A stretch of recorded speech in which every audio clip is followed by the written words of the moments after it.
और बचा है आज का आखिरी 1.5 घंटा और बाजार है बेहद मजबूत दिन की ऊंचाइयों के करीब। तो दिन भर की तेजी को और आगे बढ़ा पाएंगे, होल्ड कर पाएंगे या फिर थोड़ी आएगी मुनाफा वसूली, क्योंकि ग्लोबल संकेत मिले जुले और सुस्ती के, लेकिन भारतीय बाजार हैं चुस्त और दुरुस्त। तो आइए आखिरी 1.5 घंटे के इस ट्रेड में आप सबका स्वागत है। फाइनल ट्रेड में मैं हूं अनिल सिंह भी। नमस्कार, मैं हूं दीपांशु भंडारी। तेजी का माहौल है और बाजार एक्शन का फायदा उठाने के लिए जानेंगे अनिल जी से। उनकी स्ट्रैटेजी बताएं सर। उससे पहले इस समय की बड़ी बातें क्या हैं? दिन की ऊंचाइयों के करीब बाजार 13,550 13,600 की टारगेट रेंज में पहुंचता हुआ निफ्टी और सेंसेक्स में भी अच्छी मजबूती आपको इस वक्त नजर आएगी।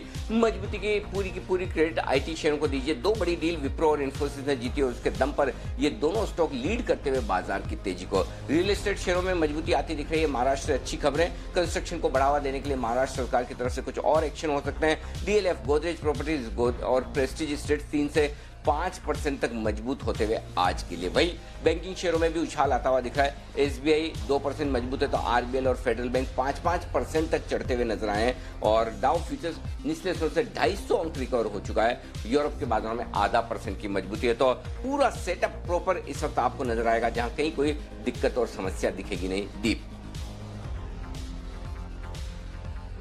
बिल्कुल अनिल जी, कोई समस्या नहीं है, कोई दिक्कत नहीं है। और जो सुबह आपने कंफर्ट लेवल्स बोले थे, निफ्टी बैंक निफ्टी दोनों ही लेवल्स के ऊपर ट्रेड होते हुए दिख रहा है।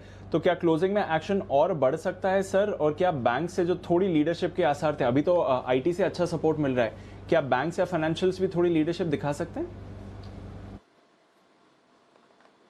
अच्छी बात यह दीप कि तीनों जगह से बराबर आपको एक्शन आता हुआ दिख रहा है। चाहे आप बैंक निफ्टी देखें, निफ्टी देखें और सेंसेक्स देखें, तीनों ही इंडेक्स 2.3% मजबूत है। यानी कि आपके लिए एकदम परफेक्ट मूड माहौल है खरीदारी करने के लिहाज से। पहली बात। दूसरी बात यह कि आप देखिए खरीदारी दिग्गजों से लीड होती हुई दिख रही है और दिग्गजों के बाद मिड कैप और स्मॉल कैप शेयरों में आती हुई दिख रही है। एक अच्छी बात और जो बाजार में दिख रही है वो ये कि आमतौर पर सुस्ती वाला माहौल हो दुनिया भर के बाजारों में और मजबूती हो तो भी बैंक और एनबीएफसी थोड़ा पीछे लग रहे हैं। लेकिन आज जिस तरह से हाई रिस्क वाले हाई बीटा स्टॉक्स मजबूती में आते हुए दिख रहे हैं, बैंक्स मजबूती में आते हुए दिख रहे हैं, एनबीएफसी देखिए जिसकी सुबह हम जिक्र कर रहे थे कि आज का दिन आपको हाई रिस्क ट्रेड लेने का है, डिफेंसिव नहीं। डिफेंसिव के बजाय आप देखिए आईबुल, ये सारे वो शेयर हैं आपके लिए। RBL bank, Piramal enterprises, Godrej properties, ये जो हाई बीटा स्टॉक है ये आज आपको ज्यादा रिटर्न देते हुए दिख रहे हैं। सुबह से हम बात करने के लिए एनबीएफसी का दिन है। आईबुल, एमएनएम फाइनेंस, एलएनटी फाइनेंस, छोटे banks, Canara bank, RBL bank, ये सारे तेज होते दिख रहे हैं। तो रिस्क लेने की ताकत फिर से बाजार में दिख रही है और ये एक अच्छा संकेत है। जहां तक आखिरी 1.5 घंटे का सवाल है दीप, ऑफकोर्स डेटा देखेंगे और मैं बताऊंगा भी आपको, लेकिन उससे पहले एक चीज बताना चाहता हूं और वो ये कि आप अब जिस रेंज के आसपास पहुंच रहे हैं वो प्रॉफिट बुकिंग करने की रेंज है। कैसे? 29,900 से 30,200, ये वो रेंज है जहां पर प्रॉफिट बुकिंग। और आज की निफ्टी के हमारे सारे लेवल्स, बैंक निफ्टी के सारे लेवल 29,900 तक के वो आते हुए दिखे। अब 30,050 और 30,200 दो लेवल और ऊपर के बचते हैं, तो वो रेंज में आपको प्रॉफिट बुकिंग करनी चाहिए, पहली बात। दूसरी बात, 13,550 13,600 की रेंज वो है जहां प्रॉफिट बुकिंग का जोन है। तो आज क्लोजिंग अगर 13,550 के ऊपर मिलती तो कहना ही क्या, लेकिन अगर क्लोजिंग के पहले अगर आप चाहें तो 13,550 13,600 थोड़ी सी ऊपर की लेवल है जहां पर प्रॉफिट बुक कर सकते हैं, वापस नीचे का इंतजार कर सकते हैं। इसका मतलब यह नहीं कि कहीं कोई डरने घबराने की जरूरत नहीं, लेकिन आप प्रॉफिट बुक करते रहें और हल्के रहें, आपको दोनों तरफ मौके मिलेंगे। फिर से गिरावट में आप खरीदारी कर सकते हैं और बाजार बीच बीच में आपको ट्रेडिंग के मौके देगा। लेकिन इसमें कोई डाउट नहीं है, जो सुबह हम बात कर रहे थे कि इतना जितना गैप से नीचे एसजेक दिख रहा था उतना खुलेगा नहीं, और खुले तो और भी बढ़िया, और खुलते ही खरीदारी के मौके होंगे। वहां से एक रेगुलर धीमे धीमे स्क्रीन पर खरीदारी होती दिख रही है और ये बाजार की सेहत के लिए अच्छा है। चलिए बढ़ते आगे, और इससे पहले कि हम खबरों वाले शेयर और ट्रिगर्स के बारे में जाने, वागले साहब है तैयार और पहला बिगुल क्लोजिंग शो का वागले साहब के नाम।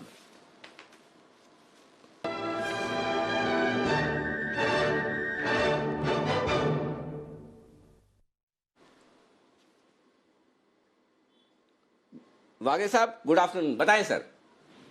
Anil ji good afternoon, Deepanshu good afternoon. आपने जो कहा कि हाई मोमेंटम या हाई बीटा स्टॉक्स में मूवमेंट आ रही है, मेरा जो स्टॉक है अभी आप मुझे बताइए वो हाई मोमेंटम में कैटेगरी में आता है कि नहीं आता है। स्टॉक है टाटा कंज्यूमर, 602 603 का भाव है। यहाँ से लेकर 600 या मे बी 599 तक बाय करे। 594 का एक मेजर रेजिस्टेंस इसने आज क्लियर किया है। मुझे 618 से 621 तक की मूव आज और कल में दिखती है।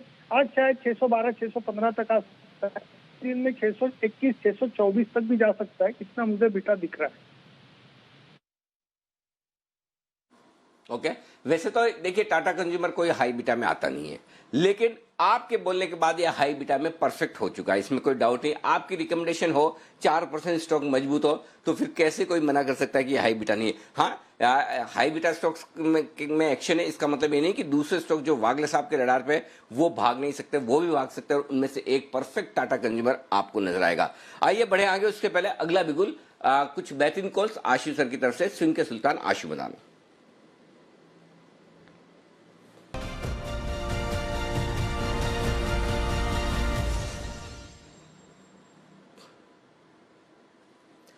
आशीष सर गुड आफ्टरनून, बताएं सर आपकी कॉल्स। अनिल जी, दो कॉल्स हैं और आज एक स्प्रेड भी है।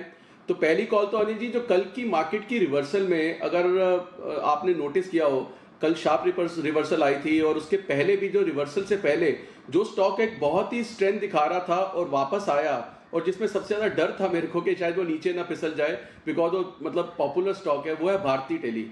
तो अनिल जी, वो भारती एयरटेल जिस तरह से कल स्ट्रेंथ दिखाई थी और आज भी वो जिस तरह से खड़ा हुआ है, अनिल जी 505 रुपए का भाव है, 495 रुपए के स्टॉप लॉस से भारती में बाइंग करनी है अनिल जी, और 525 रुपए का टारगेट है। इसने दोबारा से बता दिया कि अनिल जी 500 से नीचे जाने को बिल्कुल तैयार नहीं है, इसको पसंद भी नहीं है, और ये ऊपर ही रहना चाहता है और ऊपर ही कंसोलिडेट करना चाहता है, जो पहले भी हुआ था और एक मूव दिखाई थी और in line with market correction आई थी। तो अनिल जी पहली कॉल तो है कि बिल्कुल भारती को बाय करना चाहिए 495 के स्टॉप लॉस से। कल जैसे मार्केट के बाद अनिल जी वो 490 तक गया था, वहां पे भी मतलब जिस तरह से बाकी स्टॉक्स में ब्रेकडाउन आया था अनिल जी, इसमें वो भी नहीं आया। तो पहली कॉल तो है अनिल जी भारती, जिसको बाय करना है।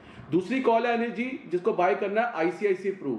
आईसीआईसी प्रू का भाव चल रहा है 485-86 रुपए, इसी भाव के आसपास बाय करना है। इसका स्टॉप लॉस 475 रुपए, इसका टारगेट 505 से 510 का। तो आईसीआईसी प्रू दूसरी बाय है जिसको करना है। तीसरा है अनिल जी, अगर ये दोनों है, एक स्प्रेड है वो कल के लिए है अनिल जी। निफ्टी चल रही है 13,550, हमको इन द मनी पुट लेनी है Anil ji, in the money 13,600 की, जिसका भाव चल रहा है 70, 78, 80 रुपए के आसपास, और 13,500 की दो पुट्स बेचनी है अनिल जी। इस स्प्रेड में 13,600 की एक पुट लेनी है, 13,500 की दो पुट बेचनी है। इस स्प्रेड की कॉस्ट आएगी 7 से 8 रुपए, सिर्फ 7 से 8 रुपए। ये ऊपर में तो बिल्कुल सेफ है अनिल जी, कुछ भी हो जाए, नीचे 13,400 तक सेफ है। कल का जिस तरह से मार्केट आया, और अनिल जी हमने बात की थी कि it is not about time, it is about the level. 13,500 से जिस तरह से ऊपर खड़ा हो गया है, तो अनिल जी अगर ये स्ट्रेंथ दिखती है और अगर थोड़ी बहुत मंदी भी आती है और अगर 13,500 के आसपास एक्सपायरी कट जाती है, तो अनिल जी इस स्प्रेड में जैकपॉट लग जाएगा, और 13,400 से नीचे की एक्सपायरी बिल्कुल नहीं लगती है। अभी मैं नितिन जी को भी, बाकी को भी सुन रहा था, 13,650 की एक्सपायरी की भी बात कर रहे हैं। हालांकि मुझे नहीं पता 13,650 जाएगा या 700 जाएगा या नहीं जाएगा, या 50 पॉइंट नीचे रह जाएगा, यहां रह जाएगा, बट इस रेंज के अंदर अनिल जी ये बहुत अच्छा स्प्रेड बन रहा है कई दिनों बाद। 13,400 के नीचे इसका लॉस शुरू होगा, जो मुझे लगता है 13,400 से नीचे की एक्सपायरी नहीं है, और ऊपर 13,400 से 600 कहीं बंद हो गया तो बहुत अच्छा प्रॉफिट आ जाएगा अनिल जी। सिर्फ ये एक दिन का सौदा है, तो एक ही स्प्रेड जरूर रखना चाहिए। भारती लॉन्ग है और आईसीआईसी प्रू लॉन्ग है। ओके तो एक चीज बताएं सर कि चूंकि आप दो पुट बेच रहे हैं, तो अनलिमिटेड रिस्क किस लेवल के ऊपर शुरू होगी, ये बता दीजिए बस। 13,400 के नीचे अनिल जी, मैंने इसीलिए बार बार बोला 13,400 के नीचे। 13,400 अगर नीचे उससे टूटेगा तो अनलिमिटेड रिस्क होगा, ऊपर का अनलिमिटेड रिस्क नहीं है। 13,400 से 600 के बीच में पूरा प्रॉफिट है। परफेक्ट, ठीक है, ये है आपके लिए इस वक्त क्लियर कट। 13,550 का एक पुट खरीदें, माफ कीजिएगा 13,600 का एक पुट खरीदिए और 13,500 के दो पुट बेचिए। ये है राय आपके लिए आशीष सर की तरफ से तेजी का ट्रेड करने की। हाँ, 13,600 का एक खरीदना है और 13,500 के दो बेचने। परफेक्ट है सर, बिल्कुल ठीक बात है। आइए बढ़ते आगे और अब फोकस करते हैं इवेंट्स पर। मानसी हमारे साथ है बताने के लिए वो तमाम ट्रिगर्स जिन पर रखना है आपको focus. Good afternoon Anil sir. Cabinet के फैसलों पर 4 बजे जो प्रेस कॉन्फ्रेंस होने जा रही है उस पर फोकस है। इसके अलावा धामपुर शुगर की बोर्ड बैठक आज होने जा रही है। डिस्टिलरी की क्षमता विस्तार पर इस बैठक में सोच विचार किया जाएगा। पीसी ज्वेलर्स पर भी नजर रहेगी। प्रमोटर बलराम गर्ग को शेयर जारी करने पर बोर्ड बैठक जो हो रही है उस पर हमारी नजर है।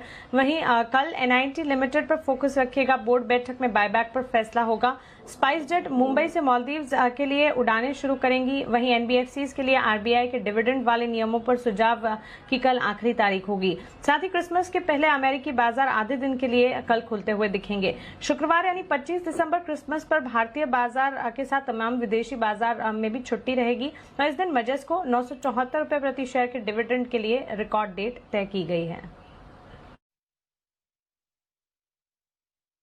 तो ये है आपके लिए तमाम खबरों वाले शेयर जिन पर रखना है आपको फोकस। आइए माफ कीजिए, इवेंट्स पर रखना है फोकस। खबरों वाले शेयर तो बता रहे हैं हमें वरुण बताइए। ओके अनिल जी, काफ़ी सारी एक्सक्लूसिव खबर दी हमने आपको सुबह से। सबसे पहले उनके ऊपर चर्चा करते हैं। तो यहाँ पे जो फुटवेयर इंडस्ट्री है उसके लिए हमने आपको एक्सक्लूसिव खबर दी कि सूत्रों के हवाले से खबर आ रही है कि घरेलू इंडस्ट्री को और बढ़ावा देने के लिए यहाँ पे तमिलनाडु में फुटवेयर सीप्स को मंजूरी मिल गई है। तो ये इस इंडस्ट्री के लिए बड़ी खबर है। गोदरेज प्रॉपर्टीज, यहाँ जो खबर आई कि बिल्डर्स को यहाँ काफ़ी राहत देने की कोशिश की जा रही है। जो स्टैम्प ड्यूटी है उस पर आपको याद होगा कुछ दिनों पहले राहत दी थी। अब कहीं ना कहीं जो रोड इनको बनाना पड़ता है अपने प्रोजेक्ट्स के लिए उसमें भी राहत देने की खबर आ रही है। 12 मीटर 16 मीटर की जो रोड है उसकी शर्तों में कहीं ना कहीं कुछ ढील दी जाएगी। तो इसका फ़ायदा जो है वो भी रियल एस्टेट कंपनीज को मिलने वाला है। इसके अलावा जो प्रीमियम प्रोजेक्ट्स है उस पर भी रियल एस्टेट की जो प्रीमियम है उसके दरों में करीब 50% कम हो सकती है। तो ये सब खबरें जो है उसके चलते रियल एस्टेट स्टॉक्स काफ़ी फोकस में है। पिरामल एंटरप्राइजेस, यहाँ पे खबरें ये हैं कि DHFL का जो कारोबार है उसको खरीदने के लिए ये सबसे आगे है और ऑलमोस्ट इनको अब मिल ही जाएगा। ओक ट्री जो कि इसका सबसे क्लोजेस्ट कॉम्पिटिटर था वो कहीं ना कहीं रेस में पिछड़ता हुआ नजर आ रहा है। और ग्रासिम जो IT-AT यानी कि इनकम टैक्स एपेलेट ट्रिब्यूनल की तरफ से इनको राहत मिली है। IT डिपार्टमेंट को 10 से इन्होंने फटकार लगाई और कहा है कि आप कोई भी अगर इनको कोर्सिव एक्शन नहीं ले सकते ग्रासिम के ऊपर। और जो 20% का डिमांड की थी इन्होंने कहीं ना कहीं 20% टैक्स एडवांस टैक्स की, वो कहीं ना कहीं खारिज की गई है। तो ये कहीं ना कहीं बड़ी खबर है इसके लिए। L&T, यहाँ इसको बड़े ऑर्डर मिले हैं। L&T कंस्ट्रक्शन को करीब 2500 से 5000 करोड़ तक के ऑर्डर मिले हैं। NCC 30 तारीख को यहाँ बोर्ड की बैठक है। यहाँ प्रमोटर्स को ये प्रेफरेंशियल वारंट्स जारी करने वाले हैं, उसके ऊपर बैठक है। M&M सैंगयोंग जो है जिसने बैंक्रप्सी के लिए फाइल किया है उन्होंने अब एक प्लांट में अपना उत्पादन बंद कर दिया है। वंडरला हॉलीडेज, इसने अपडेट दिया है कि 24 दिसंबर से 3 जनवरी तक इनके सभी पार्क जो है वो खुले रहने वाले हैं। गोवा कार्बन, फिलिप कार्बन, यहाँ कार्बन ब्लैक पे एंटी डंपिंग ड्यूटी बढ़ाने का सुझाव आया है तो इनके लिए अच्छी खबर है। टाटा मोटर्स ब्रिक्टन JLR का कारोबार जो है वो ये बेचने वाले हैं। ऑटो पार्ट्स ग्रुप जो है $2.6 करोड़ में इसको खरीदने वाला है। इसके अलावा कंपनी ने अल्ट्रा T.7 ट्रक जो है उसको भी लॉन्च कर दिया है। वेदांता, इसके लिए बड़ी खबर आई है। इंटरनेशनल कोर्ट ऑफ जस्टिस ने वेदांता के पक्ष में फैसला सुनाया। जो केन इंडिया का टैक्स डिस्प्यूट का मामला था उसमें वेदांता के पक्ष में फैसला सुनाया गया है। तो ये इनके लिए बड़ी खबर है। पराग मिल्क, यहाँ पे लैक्टोस प्लांट शुरू करने वाले हैं ये, तो नया प्लांट शुरू होने वाला है। WPIL, इस कंपनी को 850 करोड़ का एक तगड़ा ऑर्डर मिला है। मार्केट कैप से भी ज़्यादा है ये ऑर्डर।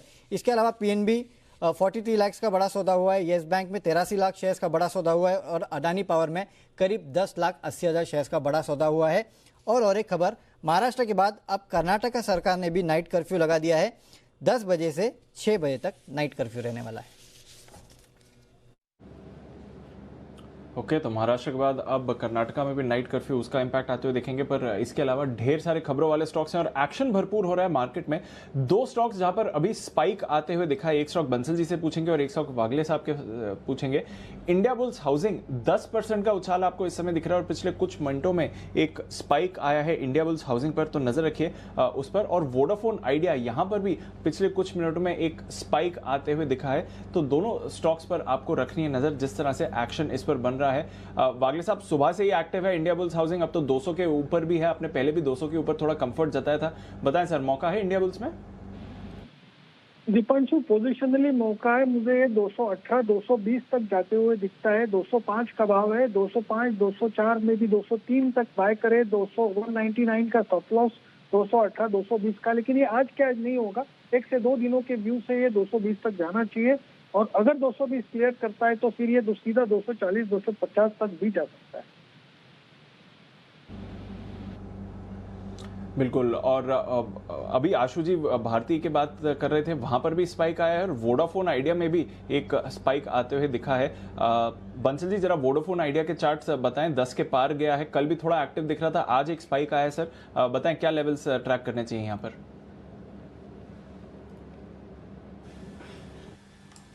देखिए दीपांशु, चार्ट्स यहाँ पर पॉजिटिव है। स्टॉक में कल के सत्र में देखें तो एक ट्वीजर बॉटम बना था जो कि कुणाल जी का एक पसंदीदा पैटर्न है, और आज एक बड़ी व्हाइट कैंडल बन रही है। तो जिनके पास है दीपांशु होल्ड करें। ऊपर में 10 रुपए 50 पैसे एक इमीडिएट हर्डल है, वो निकलेगा तब एक बड़ा एक्शन यहाँ देखने को मिलेगा। ओके तो ये है आपके लिए वोडाफोन और इंडिया बुल्स हाउसिंग। इस बीच वेदांता के लिए खबर, अभी वरुण हमें बता रहे थे कि आर्बिट्रेशन केन के फेवर में गया है, जो ऑफ कोर्स अब वेदांता का पार्ट है। इस पर सरकार जो ये आज फैसला आया है आर्बिट्रेशन मामले का, इसका सरकार अध्ययन जरूर करेगी। तो ये एक आपको नजर रखनी पड़ेगी जहां तक पूरे इस मामले का सवाल है। फेवर पक्ष में आया है वोडाफोन के ये फैसला ऑफ कोर्स, बट सरकार इसको रिव्यू जरूर करेगी। एक बार सॉरी वेदांता, माफ करें वोडाफोन नहीं, वेदांता के पक्ष में फेवर आया है केन के जो रेट्रोस्पेक्टिव टैक्स मामले का मामला था, केन और केन एनर्जी पीएलसी का, उस मामले में पक्ष में वेदांता के फेवर आया है। जो केन ऑफ कोर्स अब वेदांता का हिस्सा है, अब इसको सरकार रिव्यू करेगी, तो यहां पर आपको नजर रखनी है। पर एक बार किरण जी से वेदांता का चार्ट चेक कर लेते हैं। किरण जी लगातार तेजी में रहा है और जी बिजनेस में भी अनिल जी ने भी कई बार स्टॉक पर रिकमेंडेशन दिए। 150 के लेवल्स पर अब आ गया है वेदांता। बताएं सर चार्ट स्ट्रक्चर क्या कह रहा है। देखिए दीप, इम्पोर्टेंट 150 का ही लेवल है। ऑप्शन बैरियर लगभग 66 लाख के शेयर्स है, तो मेरा मानना है कि 150 क्रॉस करना थोड़ा सा मुश्किल होगा, पर अगर करता है तो एक बहुत बड़ा डेरिवेटिव डेटा का ब्रेकआउट मिलेगा। उसके साथ साथ पिछले 3 टॉप्स है वो भी 150 की ही है, तो मेरा मानना है कि 150 एक टेक्निकल और डेरिवेटिव दोनों पोजीशन से बहुत इंपॉर्टेंट मायने रखते हैं। तो मेरा मानना है कि 150 के ऊपर अगर कंसिस्टेंटली रहता है तो एक बहुत बड़ा अपमूव देखने को मिलेगा। अगर हम थोड़ा सा लॉन्ग टर्म चार्ट देखते हैं तो मेरा मानना है कि पोजिशनली ये 160 से लेके 167 के टारगेट्स आपको देखने को मिलेंगे। तो एक बहुत बड़ा मूव है, पर आपको थोड़ा सा पेशेंस रखना पड़ेगा। इसको 150 के ऊपर कंसिस्टेंटली रहना चाहिए। और दीप, मेरे लिए प्लीज एक बिगुल बजवाइए, एक बहुत ही बेहतरीन ब्रेकआउट है और स्पेशल पिक का बिगुल चाहिए मुझे। अरे वाह, तो किरण जी की तरफ से एक स्पेशल पिक आ रहा है और उसके बाद अनिल जी से भी वेदांता पर एक बार चर्चा करेंगे, पर बिगुल किरण जी के लिए स्पेशल पिक का।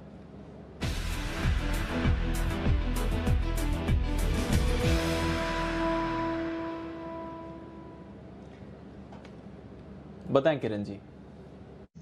दीप, बेहतरीन ब्रेकआउट बायोकॉन में देखने को मिल रहा है। एक डबल टॉप का ब्रेकआउट, ऑप्शन बैरियर का ब्रेकआउट, वॉल्यूम का ब्रेकआउट और उसके साथ साथ ओआई का ब्रेकआउट, यानी 15% का 3 नंबर पे है। तो ये कुल मिला के एक बहुत बेहतरीन ब्रेकआउट आता है। आपका स्टॉप लॉस रहेगा 474 का, 484 के आसपास है, और मेरा कल परसों तक के टारगेट्स 500 के ऊपर के लेवल्स देखने को मिल जाने चाहिए, ऐसा मेरा मानना है। तो छोटे टारगेट्स के लिए नहीं, बड़े टारगेट्स के लिए लॉन्ग पोजीशंस बनाने की सलाह होगी।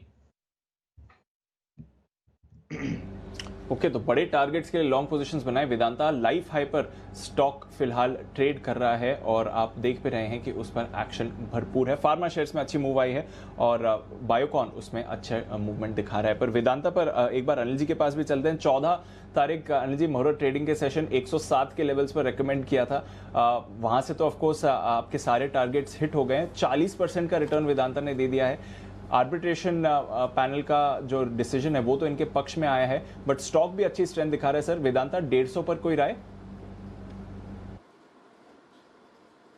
दो चीजें दीप, हालांकि मुझे लगता है कि आर्बिट्रेशन पैनल का जो डिसीजन आया वो उसका वेदांता से कोई खास लेना देना है नहीं। वो कैन पीएलसी, कैन इंडिया की जो होल्डिंग कंपनी होती थी लंदन की, कैन पीएलसी, उसके पक्ष में आया। और अब कैन तो चूंकि जो इंडिया वाली सब्सिडी थी वो तो वेदांता को बिक चुकी है और उनके जो प्रमोटर थे कैन पीएलसी उनके पक्ष में आया। तो बेसिकली 10,250 करोड़ का जो टैक्स का मामला था, जो कैन इंडिया का कहना था कि हमें नहीं लगेगा और भारत सरकार का कहना था कि आपको ये इनकम टैक्स देना पड़ेगा, वो मामला आर्बिट्रेशन में पहुंचा था। और वो फैसला है जो भारत सरकार के विरुद्ध आया है और कैन पीएलसी के पक्ष में आया, लंदन वाली कंपनी। तो वेदांता का वैसे डायरेक्टली इससे कोई लेना देना नहीं है, ऐसा मेरा मानना है। नहीं, मुझे लगता है कि स्टॉक कोई इस खबर के दम पर इतना भाग रहा है। इसके इम्प्लीकेशंस अलग है, वेदांता को उससे न फायदा है न नुकसान है।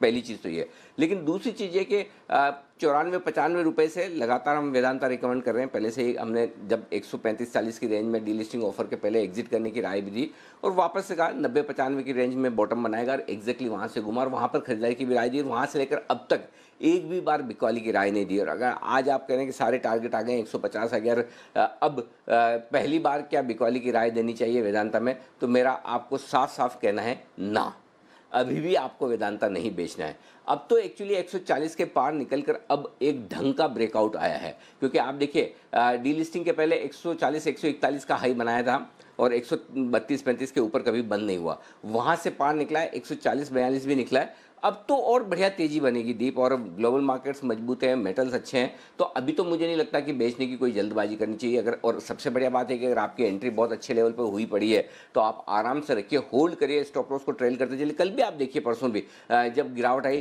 कितना फास्ट, इस गिरावट में वो रिकवरी जो आती है वो बहुत ही फास्ट आती है। तो मेरा ये समझना है कोई जल्दी ना करें बेचने की, अभी भी वेदांता आप होल्ड करें और हड़बड़ी ना करें, लेकर रखें, ये ज़्यादा बढ़िया। तो पड़ा है रहने दीजिए, देखिए भी मत, छोड़ दीजिए। बिल्कुल, तो देखिए भी मत, छोड़ दीजिए। पर सुपर डुपर हिट कॉल रही है वेदांता अनिल जी की तरफ से और सारे टारगेट्स आए हैं, बल्कि टारगेट्स को तो और ऑब्लिटरेट करके ये स्टॉक ऊपर की तरफ ही जा रहा है, 150 के लेवल्स पर आ गया और अभी भी तेजी यहाँ पर बाकी है। वेदांता, ये तो आपको एक पिक दी थी मुहूर्त ट्रेडिंग के दिन। पीरामल एंटरप्राइजेज, ये आज अनिल जी ने आपको खरीदारी की सलाह दी थी आज के 2000 में, और देखिए पहला टारगेट काफी आसानी से आ गया और अब दूसरे टारगेट की तरफ पीरामल एंटरप्राइजेज मूव करते हुए दिख रहा है। एक बार देख लेते हैं पीरामल पर क्या सलाह दी गई थी। जिस तरह से बड़े एक्शन में आता हुआ दिख रहा है, ये कुछ बड़े ब्रेकआउट के संकेत भी दे रहा है, तो मेरा ऐसा मानना है कि यहाँ से खरीदारी करें आप। 1420 और 1450 इन दो टारगेट के लिए आपको खरीदारी करनी चाहिए। दिन में 1-2 दिनों में ये स्टॉक बड़े एक्शन के लिए तैयार होता दिख रहा है। काफ़ी लंबे समय से जिसकी चर्चा चल रही है, अब वो डील आने की संभावना है, तो डील आने के पहले आपको खरीदारी करनी चाहिए।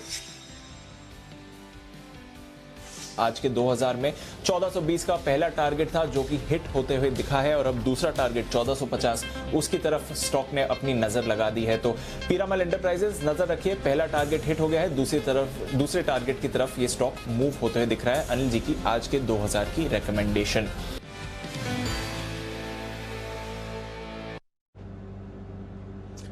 तो ये थी आपके लिए पीरामल एंटरप्राइज पर रिकमेंडेशन। पहला टारगेट आ गया है, दूसरे टारगेट पर नजर रखें, एक्शन भरपूर इस पर आते हुए दिख रहा है। हाँ, इस बीच कुछ और कॉल्स तैयार हैं बिगुल, राकेश जी, कुणाल जी के लिए चार्ट कॉर्नर।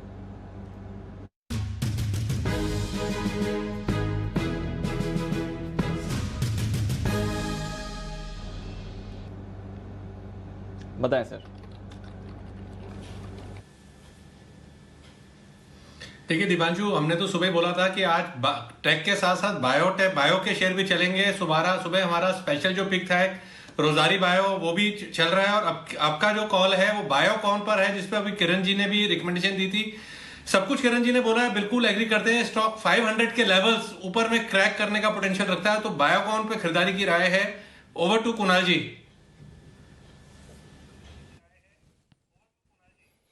देखिए दीपांशु, क्रांति बिल्कुल जारी है फार्मा काउंटर्स में और यहाँ सरफरोशी की तमन्ना दिखती है। बायोकॉन में इन स्तरों पर बाय करके चलें। यहाँ पर एक स्टॉप लॉस रखना है, स्टॉप लॉस 475 पर 475 रुपए पर रखें।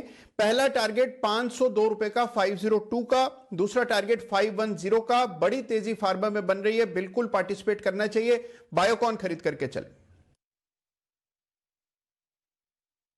बायोकॉन खरीद करके चलें। ऑलमोस्ट सिमिलर टारगेट्स हैं, किरण जी को भी पसंद है, उनकी स्पेशल पिक है। और चार्ट कॉर्नर में राकेश जी, कुणाल जी की भी ये आपके लिए रिकमेंडेशन है। नजर रखिए, ऑल टाइम हाई पर स्टॉक फिलहाल ट्रेड करते हुए दिख रहा है, तो जबरदस्त एक्शन है इसमें। फार्मा शेयर्स में तेजी है, साथ ही तेजी है आपके लिए पूरे के पूरे आईटी पैक में, और दिग्गज आईटी काउंटर्स लीड कर रहे हैं। पर mid cap, small cap, cash futures, सारे के सारे जो आईटी स्टॉक्स हैं वहां पर अच्छा एक्शन आ रहा है। क्या है खबरें कुछ दिग्गज आईटी स्टॉक्स के लिए जहां से एक्शन भरपूर आया है, चलिए जानते हैं कुशल के साथ। बताएं कुशल।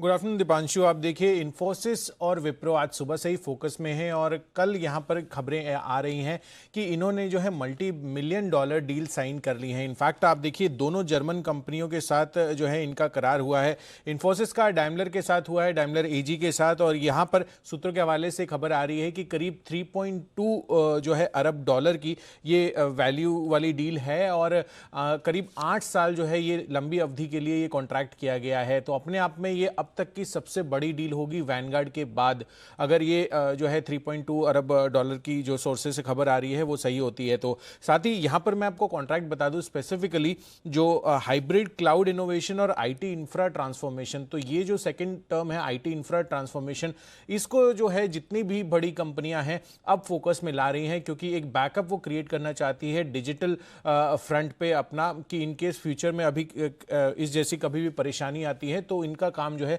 वो स्मूथली चल सके। तो यहां पर अब बड़ी कंपनियां जो हैं इन सब दिग्गज आईटी कंपनियों को ऑर्डर्स देती हुई नजर आ रही हैं। इनफैक्ट यहां पर एक और डील जो विप्रो की हुई है, आप देखिए मेट्रो एजी, इसके साथ इन्होंने करार किया है करीब 70 करोड़ डॉलर का। इंडियन रुपीस में देखेंगे तो करीब 5250 करोड़ की ये कुल डील है और आगे 4 साल एक्सटेंड अगर होती है तो कुल मिलाकर डील जो है $1 बिलियन की हो जाएगी। और यहां पर भी जो है specific focus cloud, data centre services और नेटवर्क सर्विसेज पर है। तो जाहिर सी बात है कि जो कॉन्ट्रैक्ट्स मिलते हुए नजर आए हैं स्पेसिफिकली डिजिटल फ्रंट्स पर जो है अब बड़ी आईटी कंपनियां का सबसे बड़ा फोकस बन रहा है। इनफैक्ट अगले साल हमने आपको कल बताया भी था कि इसकी जो वॉल्यूम्स हैं वो 2 से 5 गुना तक बढ़ सकती है। ओके, तो ये है आईटी कंपनियों का बड़ा एक्शन आपके लिए इस वक्त आता हुआ और जबरदस्त तेजी यहां पर होती हुई नजर आ रही है। आइए बढ़ते आगे, इसी तेजी को आगे बढ़ाने का काम करने के लिए जुड़ रहे हैं हमारे साथ निफ्टी के निशानेबाज नितिन मुरारका। देखते हैं नितिन जी का निशाना आज का है, निफ्टी पर, बैंक निफ्टी या फिर दोनों पर। बिगुल के साथ करते हैं नितिन जी का स्वागत।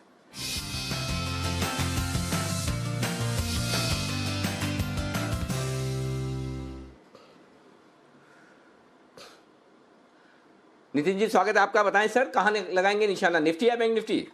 अनिल जी, निफ्टी की 13,550 की कॉल ऑप्शन लेंगे, 65 रुपए में मिल रही है अभी सामने 13,550 की कॉल ऑप्शन, ये एट द मनी के आसपास ही है। और मुझे ऐसा लग रहा है कि नेक्स्ट 1 घंटे में शॉर्ट कवरिंग आनी चाहिए, क्योंकि जो 2-3 दिनों में शॉर्ट पोजीशन बनी, कल परसों जो शॉर्ट बनी वो कल कुछ कवर हुई, कुछ आज कवर हो रही है।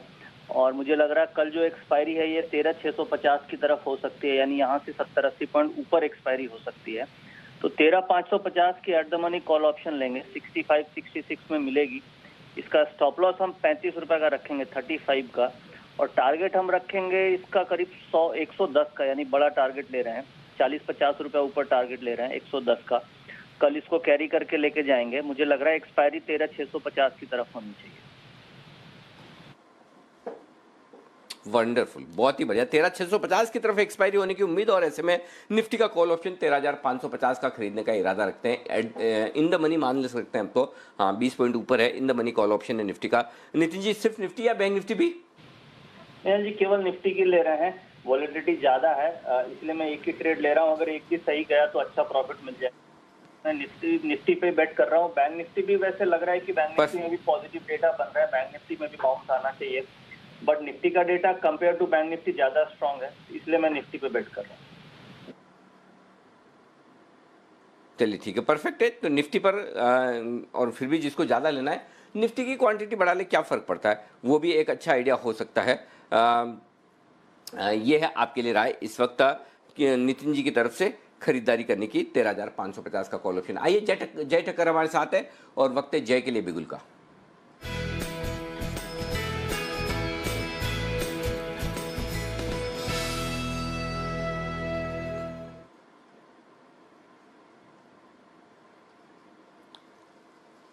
स्वागत है जय आपका, बताएं क्या करना चाहिए? Good afternoon to Anil ji. Anil जी, आज निफ्टी में जो हमें ये 100 पॉइंट की एक बढ़त देखने मिल रही है, उसमें 50% मैं कहूँगा कि वेटेज तो क्लियरली आईटी का है, 50% कंट्रीब्यूशन इनफैक्ट उसी का है, खास कर इन्फोसिस, टीसीएस, विप्रो। तो अनिल जी, मुझे ऐसा लग रहा है कि मिड कैप आईटी नेम्स भी अच्छा करेंगे यहाँ से, बिकॉज ब्रेकआउट ओवरऑल इंडेक्स में हमें देखने मिल रहा है। सो माइंट्री जो भी करीब 1600 के आसपास ट्रेड कर रहा है, इसमें फ्रेश ब्रेकआउट देखने मिल रहा है, तो इसीलिए इसका 1620 का ऑप्शन लेकर चलना है, कॉल ऑप्शन। जो करीब अभी 31-32 के रेंज में मिल रहा है, 31-32 के रेंज में मिल रहा है, इसको लेकर चलना है। यहाँ पे स्टॉप लॉस लगाना है जी 22 रुपये का। तो एग्जैक्टली अगर आप देखें तो 10 पॉइंट का अप्रॉक्सीमेटली इसमें स्टॉप लॉस बन रहा है। पहला टारगेट बन रहा है 45 का, सेकंड टारगेट बनेगा 54 का। 45 एंड 54 ये दो टारगेट्स के लिए माइंड्री का 1620 का कॉल ऑप्शन खरीदना है, क्योंकि उसके प्रीवियस जो हाइस थे 1605 के वो निकल चुके हैं आज इंट्राडे में और 1600 के आसपास से ट्रेड कर रहा है।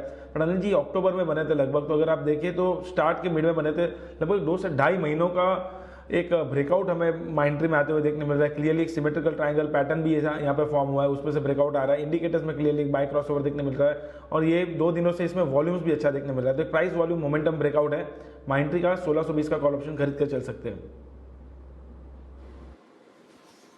ओके, माइंड्री में कॉल ऑप्शन खरीदे 1620 रुपए वाला, 32 में मिल रहा है, 22 का स्टॉप लॉस और 45 और 54 के टारगेट आपको रखने हैं माइंड्री में खरीदारी करने के लिए। आज से खरीदारी के और मौके मिल रहे हैं आपको और वो देने के लिए तैयार हैं सेठी साहब। तो सेठी साहब का स्वागत करते हैं बिगुल के साथ।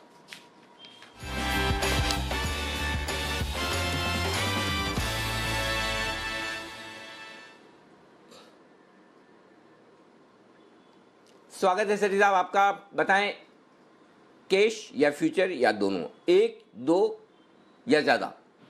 Good afternoon Anil ji. देखिए 2 स्टॉक है, एक कैश मार्केट का और एक एफ&ओ का है, एक कैश मार्केट का और एक एफ&ओ का है अनिल जी। ओके, बताएं सर। तो पहले कैश से शुरुआत करें। हाँ बिल्कुल अनिल जी, कैश मार्केट का जो स्टॉक है, देखिए अनिल जी एक जबरदस्त कंपनी है। स्टॉक का नाम है वाटेक वबाग, जो कि अभी 205-6 के लेवल्स पे ट्रेड करता है। एक जबरदस्त कंपनी है जिसकी ग्लोबल प्रेजेंस है और जो कि वाटर सॉल्यूशंस के कारोबार में ये वाटर ट्रीटमेंट, डिसैलिनेशन, फिर एफ्लुएंट ट्रीटमेंट और वाटर रिक्लेमेशन इस तरह के काम करती है। कंपनी ईपीसी कॉन्ट्रैक्ट्स और ओएनएम कॉन्ट्रैक्ट्स यानी कि ऑपरेशन और मेंटेनेंस वाले कॉन्ट्रैक्ट भी लेती है। 20 से ज्यादा कंट्रीज में कंपनी काम करती है। उसके अलावा 100 से ज्यादा इनके पास पेटेंट्स है। एक जबरदस्त 11,000 करोड़ की ऑर्डर बुक है। नमामि गंगे जो सरकार का फोकस है, केंद्रीय सरकार का, उसका भी एक बड़ा बेनिफिट इस कंपनी को मिलता है। और इसमें जो एक जो चीजें हो रही है वो ये हो रही है कि ये कंपनी आजकल सिटीज से कॉन्ट्रैक्ट लेती है। जैसे हाल ही में इन्होंने आगरा और गाजियाबाद, यूपी के जो 2 शहर हैं, उनसे ऑपरेशन और मेंटेनेंस का कॉन्ट्रैक्ट लिया है। 150 करोड़ रुपया पर एनम का contract for the next 10 years, मतलब 1500 करोड़ का कॉन्ट्रैक्ट हो गया। और इस तरह की बहुत बड़ी अपॉर्चुनिटी इस कंपनी के सामने आने वाले क्वार्टर्स, आने वाले सालों में दिखाई देगी। सॉलिड फंडामेंटल्स है, डेट इक्विटी रेशियो 0.41 और बाकी इसमें कॉन्फिडेंस इसलिए भी आता है कि बाजार के दिग्गज निवेशक राकेश जी झुनझुनवाला ने हाल ही में 80 करोड़ रुपए इस कंपनी में निवेश किया है। उन्होंने करीबन 8% हिस्सेदारी इसमें ली है। और फिर थोड़ी देर पहले जिक्र भी हो रहा था, कुछ दिनों पहले कैलिफोर्निया में वाटर फ्यूचर्स की ट्रेडिंग हो रही है। तो ये जो इस तरह की कंपनी है, फ्यूचर बहुत ही ब्राइट लगता है। मेरा बहुत ही शॉर्ट टर्म में इसमें 220 रुपए का टारगेट है। बाकी मुझे लगता है इसमें 9 से 12 महीने तक बने रहना चाहिए। 275 से 300 रुपए तक के लेवल्स भी बिल्कुल देखे जा सकते हैं।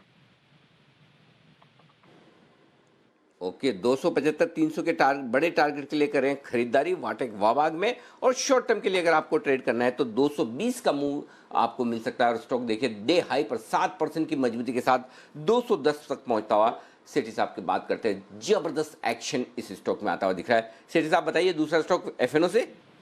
या बिल्कुल अनिल जी, दूसरा जो एफएनओ का स्टॉक है अनिल जी, दिग्गज टेलीकॉम कंपनी भारती एयरटेल। मुझे लगता है जिस तरह का इसमें स्ट्रेंथ देखी जा रही है, ये स्टॉक बिल्कुल तैयार है एक बड़ी अपसाइड के लिए। हाल ही में जो करेक्शन आया उसमें एक अच्छा मौका मिला है। ये भी 506-7 के लेवल पे स्टॉक ट्रेड कर रहा है। मुझे लगता है इस स्टॉक में खरीदारी करनी चाहिए। टेलीकॉम सेक्टर के लिए आने वाले दिन पॉजिटिव लगते हैं। जिस तरह से टैरिफ हाइक की बातें चल रही है और भी जो इनकी प्रॉब्लम्स है सॉल्व हो गई है, तो फंडामेंटल्स तो सुधर ही रहे हैं। बाकी मुझे लगता है टेक्निकली भी अगर आप किसी टेक्निकल एक्सपर्ट से भी पूछेंगे तो ये कुछ ब्रेकआउट आ रहा है। 200 डीएमए के ऊपर ये स्टॉक आज ट्रेड करने लगा है वापिस से। मुझे लगता है ये स्टॉक बहुत ही शॉर्ट टर्म में 525 के लेवल बताएगा और 495 का स्टॉप लॉस रखना है।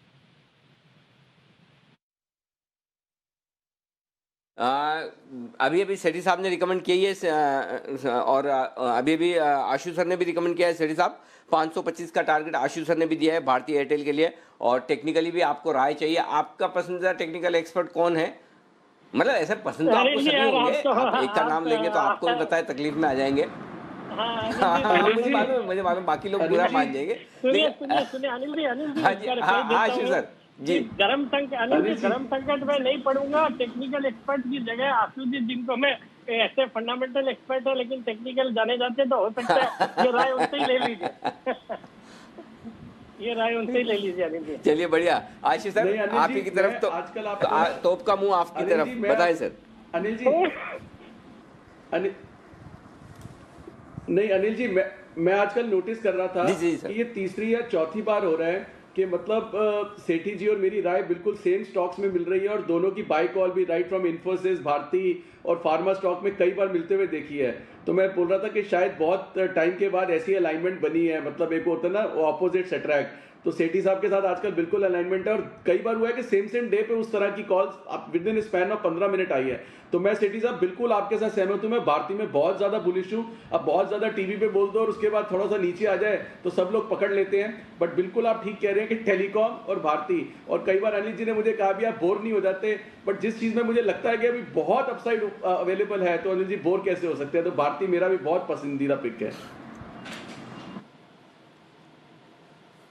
अंडरस्टैंड, बिल्कुल ठीक बात है, कोई दिक्कत नहीं। ये है आपके लिए राय इस वक्त भारतीय एयरटेल पर खरीदारी करने की, सेठी साहब की भी, और साथ ही साथ आपके लिए राय आती हुई आशु सर की तरफ से भी। दो बेहतरीन पिक्स और दोनों की तरफ से बेहतरीन पिक। आइए अब 2:30 बजे की स्ट्रेटेजी पर करते हैं फोकस। तो दीप अगर आप तैयार हैं तो बस चलते हैं आगे। बिल्कुल अनिल जी, बिल्कुल तैयार है स्ट्रैटेजी के लिए। चलते हैं अनिल जी के पास।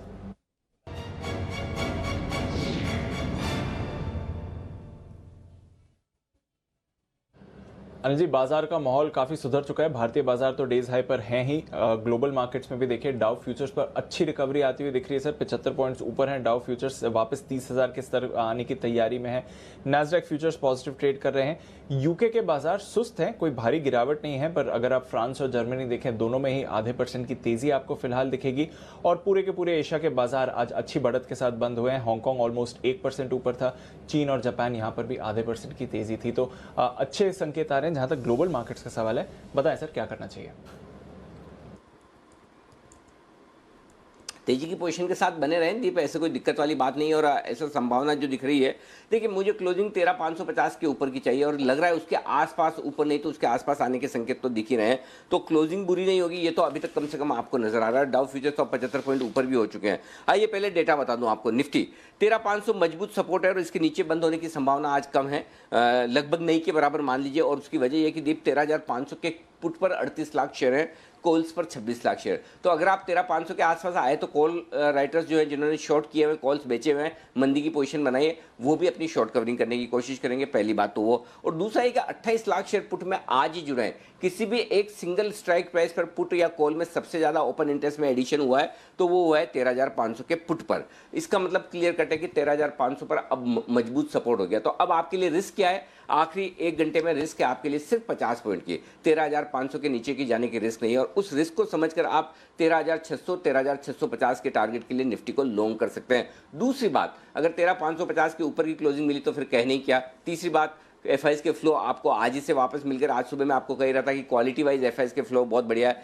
चौथी बात, एफएनओ डेटा कल की रिकवरी के बावजूद बहुत ज़्यादा ओवरबॉट नहीं हुए, पुट कॉल रेशियो 1:20 पर कंफर्टेबल था। और पांचवी बात जो है वो सबसे बढ़िया कि अभी भी आपको ग्लोबल मार्केट से सपोर्ट मिल रहा है। तो ये सारी चीज़ें हैं जिसके चलते हुए आप अपनी तेजी की पोजीशन को बरकरार रख सकते हैं 13,600 13,650। अगर आप डे ट्रेडर हैं और प्रॉफिट बुक करना चाहें तो 13,600 के आसपास अगर निफ्टी आपको मिल जाए आखिरी 1 घंटे में, वहाँ चाहें तो बुक कर सकते हैं। और अदरवाइज आप ओवरनाइट रिस्क रखने की ताकत रखते हैं तो फिर लेकर जाइए, कोई इशू नहीं। तो ये आपके लिए नीचे की तरफ सपोर्ट 13,500, ऊपर 13,600, ये बचे हुए 1 घंटे की रेंज। और 13,600 को पार करने की संभावना कम किया तो फिर सीधा 13,650। लेकिन मुझे जो लग रहा है डेटा देखकर, न 13,500 टूटेगा न 13,600 के पार निकलेंगे। इसी 100 पॉइंट की रेंज में आप अगला 1 घंटा बिताने वाले हैं। अब आइए bank Nifty 29,500 immediately bank Nifty पर अच्छा सपोर्ट है। 14 लाख शेयरों का ओपन इंटरेस्ट पुट में है, उसमें से 8 लाख शेयर आज ही जुड़े, मजबूत सपोर्ट के तौर पर काम करेगा। तो आपके लिए रिस्क क्या है? जब आप अभी 29,800 पर हैं, आपके लिए रिस्क है 300 साढ़े 300 पॉइंट की। आज का लो 29,446 और सुबह भी आपको याद होगा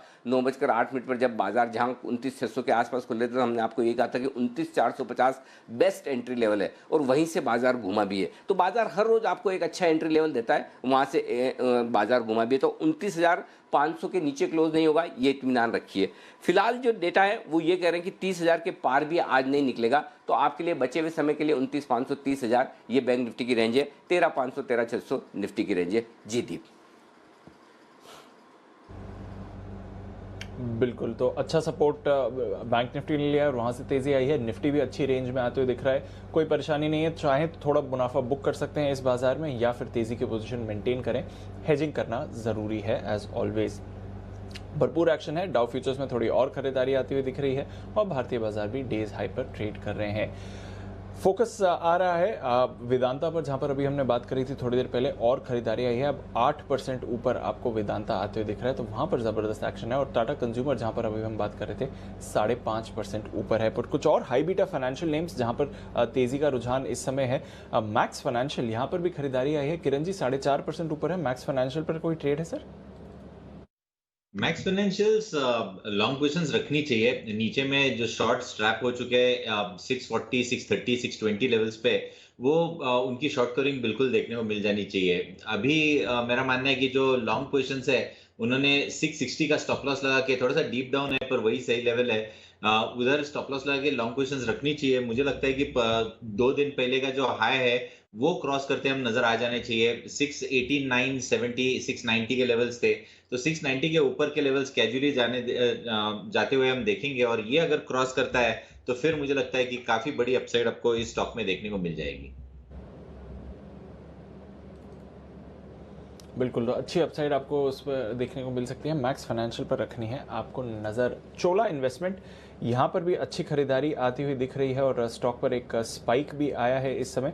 अब वागले साहब, कोई व्यू इस काउंटर पर? 3.5%, अब तो 4% ऊपर है 375 के लेवल्स पर। दीपांशु, मेरा 385 390 तक का व्यू है और 390 के पार निकलने के बाद इसमें एक बड़ी वाली मूव 430 425 तक आनी चाहिए।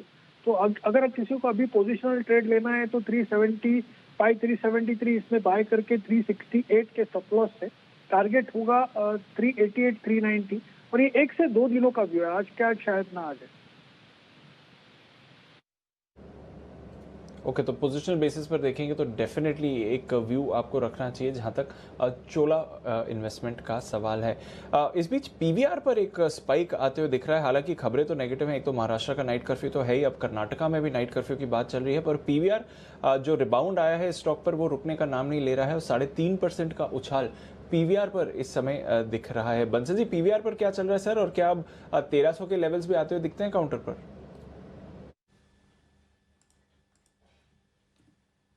देखिए दीपांशु, करेक्शन के अंदर स्टॉक था और आज एकदम सडनली रिवर्सल देखने को मिल रहा है स्टॉक के अंदर।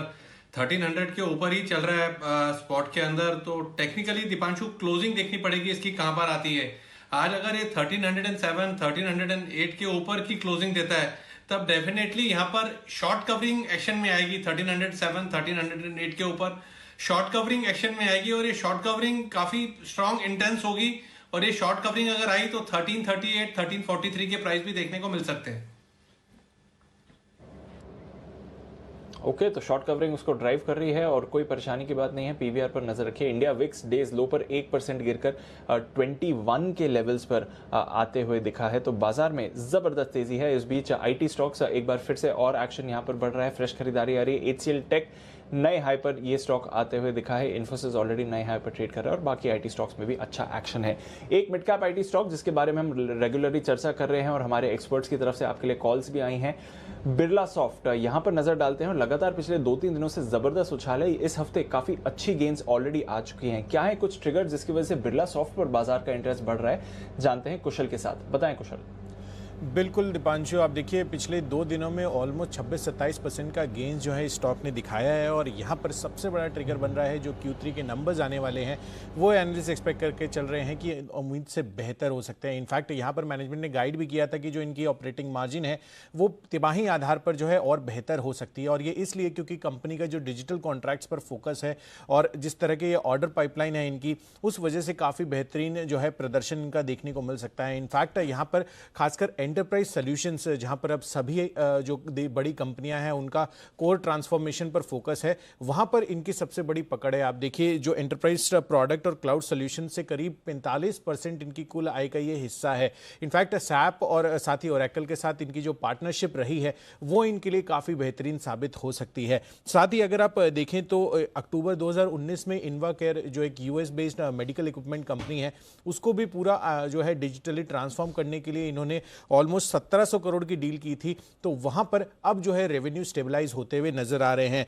तीसरी बड़ी वजह जो FY22 है वहां पर एनालिस्ट एक्सपेक्ट करके चल रहे हैं कि इनकी जो आय ग्रोथ है उसमें 15 से 17% की करीबन बढ़त हमें देखने को मिल सकती है। और जो है यूरोप जो जहां पर अभी आप देख रहे हैं म्यूटेशन के केसेस आ रहे हैं और जो इश्यूज हो रहे हैं अभी कोविड को लेकर, वहां से केवल 13-13.5% का ही रेवेन्यू आता है, तो यूएस से 77% रेवेन्यू आता है। और अंत में जो हाई रिस्क वर्टिकल्स हैं जैसे ट्रैवल, हॉस्पिटैलिटी वगैरह, वहां पे ऑलमोस्ट नील एक्सपोजर है कंपनी का। तो सभी फ्रंट पर जो है बिरला सॉफ्ट इस वजह से बेहतरीन प्रदर्शन करती हुई नजर आ रही है। तो ये है राय आपके लिए बिरला सॉफ्ट पर लगातार खरीदारी होती दिख रही है। और मुझे याद है 100 रुपये के आसपास इस स्टॉक को कुणाल जी राकेश जी ने भी काफ़ी स्ट्रांगली रिकमेंड किया था, और वरिंदर बंसल ने भी पूरी रिसर्च के साथ आपको बिरला सॉफ्ट रखा था 105-110 रुपये के आसपास, मुझे जहाँ तक याद है। तो वहाँ से स्टॉक देखिए डबल से ज़्यादा हो चुका है। तो कुछ बेहतरीन कंपनियों पर उन्होंने रिसर्च रखी थी। एक सुंदरम फाइनेंस होल्डिंग, अगर आपको याद हो, जो बताया भी था कि 45 रुपये के आसपास की ये टीवीएस ग्रुप की होल्डिंग कंपनी, और उसके बाद आप देखिए वो स्टॉक भी वहाँ से लगभग डबल होता हुआ दिखा है। ऐसे ढेर सारे स्टॉक्स हैं जिनको डिटेल में रिसर्च किया गया था और वो रिसर्च आपके काम आती हुई दिखी है। आइए बढ़ते आगे, और कुणाल जी और राकेश जी तैयार हैं? ओहो क्या बात है, आज तो बिना बोले ही कुणाल जी राकेश जी बड़े एक्शन में। कल का काम आज ही करना है, पिक ऑफ द डे जो कल सुबह इन्हें देनी है वो अभी से तैयारी है, और वो भी तैयारी देखिए अभी तो 2:45 बजे ही, इतना जल्दी। तो बिल्कुल कुणाल जी राकेश जी के लिए पिक ऑफ द डे का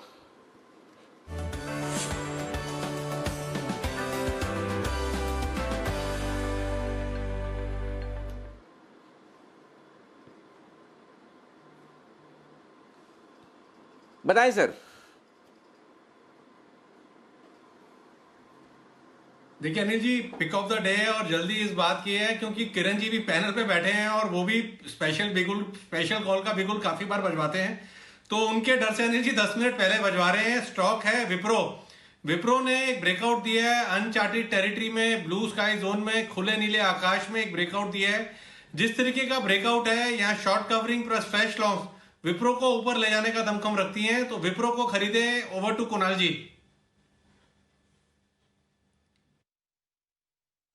अनिल जी देखिए, आज सवेरे मैंने और राकेश जी ने pick of the day jointly दी थी परसिस्टेंट सिस्टम्स, जिसमें कि अभी 6.5% की तेजी ऑलरेडी आ चुकी है। और अब अनिल जी विप्रो भी हमारा पिक ऑफ द डे है कल के लिए। अब इसका अगर आप चार्ट देखें अनिल जी तो एक बहुत विशेष पैटर्न बना है जिसको आइलैंड रिवर्सल पैटर्न कहते हैं, और एक बहुत विशाल आइलैंड रिवर्सल पैटर्न इस चार्ट पर बनता हुआ दिख रहा है। एक बड़ा ब्रेकआउट हुआ है, आईटी की तेजी का गुणगान तो हम कल से ही कर रहे हैं। तो अनिल जी विप्रो में खरीदारी करके चले, यहां पर 380 रुपए पर 380 पर एक स्टॉप लॉस रख लें। पहला मंजिल स्टॉक के लिए 400 रुपए और दूसरा टारगेट 407 रुपए का, तो 407 के टारगेट के लिए विप्रो में खरीदारी कराए।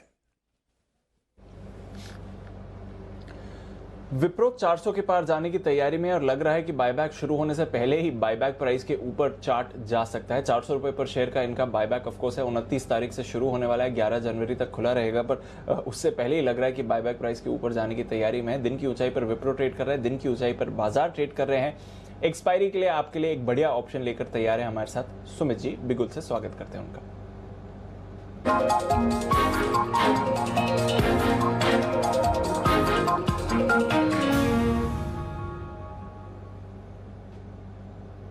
बताएं सुमित जी। नमस्कार दीपांशु, गुड आफ्टरनून। मेरे पास एक स्टॉक और इंडेक्स है, तो पहले एक स्टॉक का बात करते हैं। स्टॉक स्पेसिफिक मेरे को ऐसा लग रहा है कि एफएमसीजी काउंटर में मोमेंटम बिल्डअप हुआ है। कल हमने आईटी का बात किया, सुबह हमने फार्मा का बात किया और अब एफएमसीजी में एचयूएल में मोमेंटम बिल्डअप हो रहा है। 2340 के आसपास स्टॉक अभी ट्रेड कर रहा है। ये स्टॉक यहाँ से ऊपर का मूव दिखाने को तैयार है, जिसके अंदर ऐसा लगता है कि 2390 से लेके 2425 रुपए तक के लेवल एचयूएल के अंदर जल्दी ही यहाँ से अब ऊपर की तरफ देखने को मिल सकते हैं। तो एचयूएल में खरीदारी करें, नीचे में 2310 का स्टॉप लॉस लगाएं, ऊपर में 2425 तक के लेवल जल्दी ही एचयूएल में देखने को मिलने चाहिए। ऑप्शंस के जरिए अगर कोई ट्रेड लेना चाहते हैं तो 2340 का कॉल 40 रुपए में अभी मिल रहा है, 20 रुपए का इसके अंदर स्टॉप लॉस लगाना है। ऊपर में 60 से 70 रुपए तक के लेवल देखने को मिल सकते हैं। एचयूएल का 2340 का कॉल सीएमपी पर खरीदारी करें 60 से 70 के टारगेट के लिए। ओके, तो ये है आपके लिए एचयूएल पर 2340 के कॉल पर खरीदारी की राय सुमित जी की तरफ से। इंडेक्स पर बताएं सुमित जी, क्या करना चाहिए? देखिए दीपांशु, इंडेक्स में सुबह से स्ट्रेंथ मेंटेन हो रखी है और अभी भी एकदम हाइट के पास ही निफ्टी ट्रेड कर रहा है। वैसे इमीडिएट हर्डल निफ्टी का 13,600 का है। अगर 13,600 का लेवल ब्रेक होता है तो 40-50 पॉइंट ऊपर का मूव देखने को मिल सकता है। इसके लिए प्योर मोमेंटम प्ले करने के लिए 13,550 का निफ्टी का कॉल कल की एक्सपायरी वाला 62 रुपए 63 रुपए पे अभी ट्रेड हो रहा है। 13,550 का कॉल निफ्टी का 62 रुपए 63 रुपए पे अभी ट्रेड हो रहा है। इसको लेने का सलाह रहेगा। 30 रुपए का नीचे में इसके अंदर स्टॉप लॉस लगाना है। ऊपर में 90 रुपए से लेके 110 रुपए तक के टारगेट देखने को मिल सकते हैं। निफ्टी का 13,550 का कॉल कल की एक्सपायरी का अभी ले सकते हैं। ओके, तो निफ्टी 13,550 का कॉल खरीदिए इन द मनी और आप यहां पर अच्छी गेंस आते हुए देख सकते हैं 90 से 110 के टारगेट्स के लिए। शुक्रिया सुमित जी हमारे साथ जुड़ने के लिए और अपना एक्सपायरी का ऑप्शन देने के लिए। आइए चलते हैं जय के पास, जय के जैकपॉट के लिए।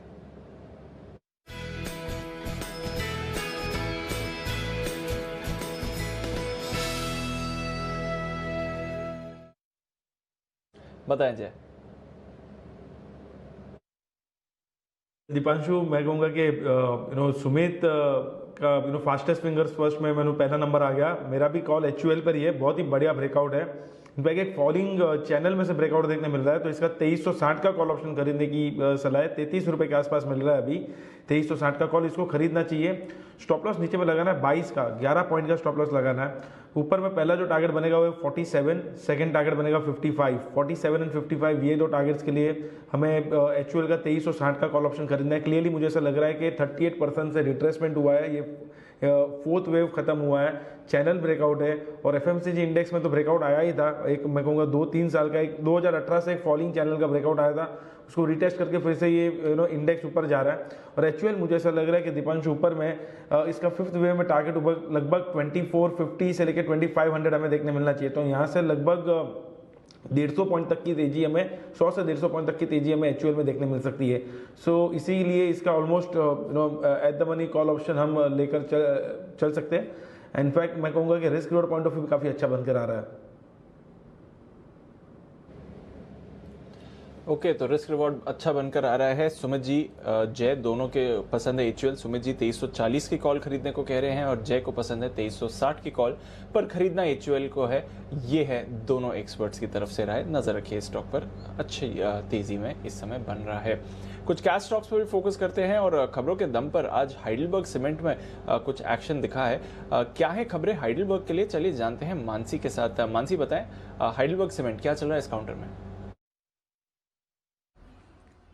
बिल्कुल दीपांशु, देखिए सीमेंट कंपनियों के एक्सपेंशन प्लान्स कई दिनों से खबरों में हैं और अब हाइडेलबर्ग सीमेंट की अगर बात करें, कंपनी की यूएस असेट जो है उसे बेचने की तैयारी है। असेट बिक्री से कंपनी को करीब $150 करोड़ मिलने की उम्मीद है। आपको बता दें कंपनी के टॉप मैनेजमेंट की पेरिफेरल कारोबार को डाइवर्ट करने की योजना है, जिसके तहत ये असेट बिक्री की तैयारी कंपनी कर रही है। खासतौर से सूत्रों के हवाले से खबरें मिल रही हैं कि चीन और लैटिन अमेरिका के खरीदारों से इस पूरे असेट सेल के लिए बातचीत भी चल रही है। 2021 की शुरुआत में बिड की प्रक्रिया जो है वो शुरू होती हुई दिखेगी। पहली बिड जो है वो 2021 की शुरुआत में ही आती हुई दिखेंगी। कुछ चुनिंदा विदेशी कंपनियां हैं जिससे असेट सेल पर बातचीत फिलहाल चल रही है और खासतौर से अगर असेट बिक्री की वजह अगर जानने की कोशिश करें, कंपनी जो है अपने ओवरऑल पोर्टफोलियो को रिव्यू कर रही है और इसी के चलते चुनिंदा जगह जहां पर ऑपरेशंस इतने अच्छे नहीं चल रहे हैं उन्हें बंद करने की योजना, उन्हें बंद करने के लक्ष्य कंपनी के हैं। साथ ही कोरोना में कंपनी के कारोबार पर असर देखने को मिला है, जिसके चलते एसेट सेल फिलहाल करना उन्हें लाभदायक लग रहा है और ब्रेग्जिट के बाद यूके मार्केट कंपनी के लिए कम फायदेमंद है और इन्हीं सभी खबरों के चलते ये एसेट सेल जो है कंपनी को फिलहाल सही लग रहा है और इसी खबर के चलते हाइडेलबर्ग सीमेंट जो है वो खबरों में है। बिल्कुल, तो हाइडेलबर्ग सीमेंट कुछ एसेट सेल की तैयारी कर रही है, नजर रखिए इस काउंटर पर। कुणाल जी एक बार जरा चार्ट चेक भी दे दीजिए। इस पूरे महीने तो कंसोलिडेट करा है, उससे पहले थोड़ी तेजी में जरूर था काउंटर। कैसा दिखता है चार्ट सर इसका?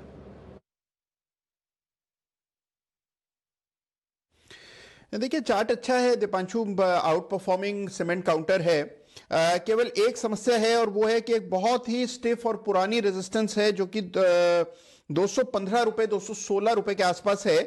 ये जो रेजिस्टेंस है ये पिछले साल इस्टेब्लिश हुई और उसके बाद 3-4 बार ये स्टॉक 215 को निकालने का प्रयास कर चुका है लेकिन कभी भी सफल नहीं हुआ। तो अब ये देखना है कि क्या ये 216 के ऊपर टिक पाता है। जैसे हाइडेलबर्ग 216 के ऊपर चलेगा, इसमें एक बड़ा ब्रेकआउट होगा और फिर ऊपर के लेवल्स देखने को मिलेंगे। तो इन स्तरों पर खरीदने की जल्दबाजी ना करें, 216 के ऊपर नई खरीदारी की मेरी राय रहेगी। ओके, तो 216 तक का इंतजार करें फिर खरीदारी करें। पर जैसी कुणाल जी बात कर रहे थे और मानसी भी इस कंपनी के बारे में खबरें हाईलाइट कर रही थी, एक स्पाइक काउंटर पर आते हुए दिखा है। पर एक बढ़िया कॉल आपके लिए आ रही है अनिल जी की तरफ से, बिगुल कल के 2000।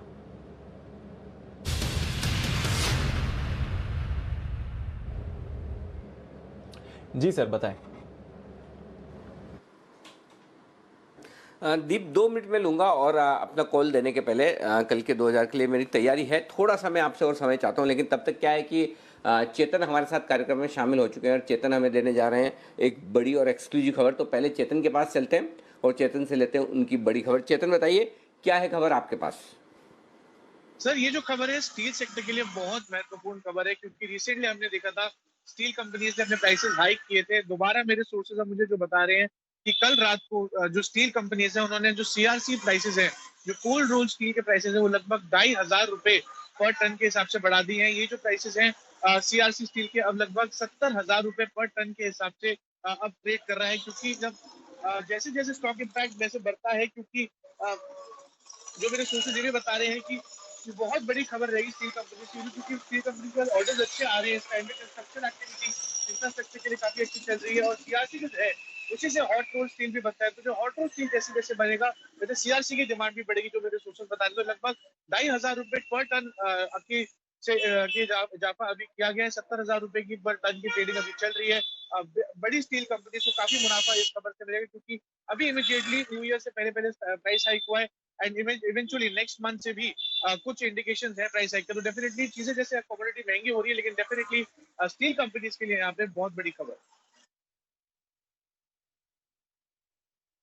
स्टील कंपनियों के लिए अच्छी खबर और यहाँ पर प्राइस हाइक की खबरें आती हुई दिख रही है और साथ ही बड़े ऑर्डर्स की खबरें भी। और इन्हीं शेयर पर एक बार राय लेना चाहता हूँ आशीष सर, स्टील कंपनियों के लिए खबरें अच्छी है और बड़े ऑर्डर्स आने की भी खबर हो रही है, प्राइस भी बढ़ा रही है, बताइए क्या है आपकी राय?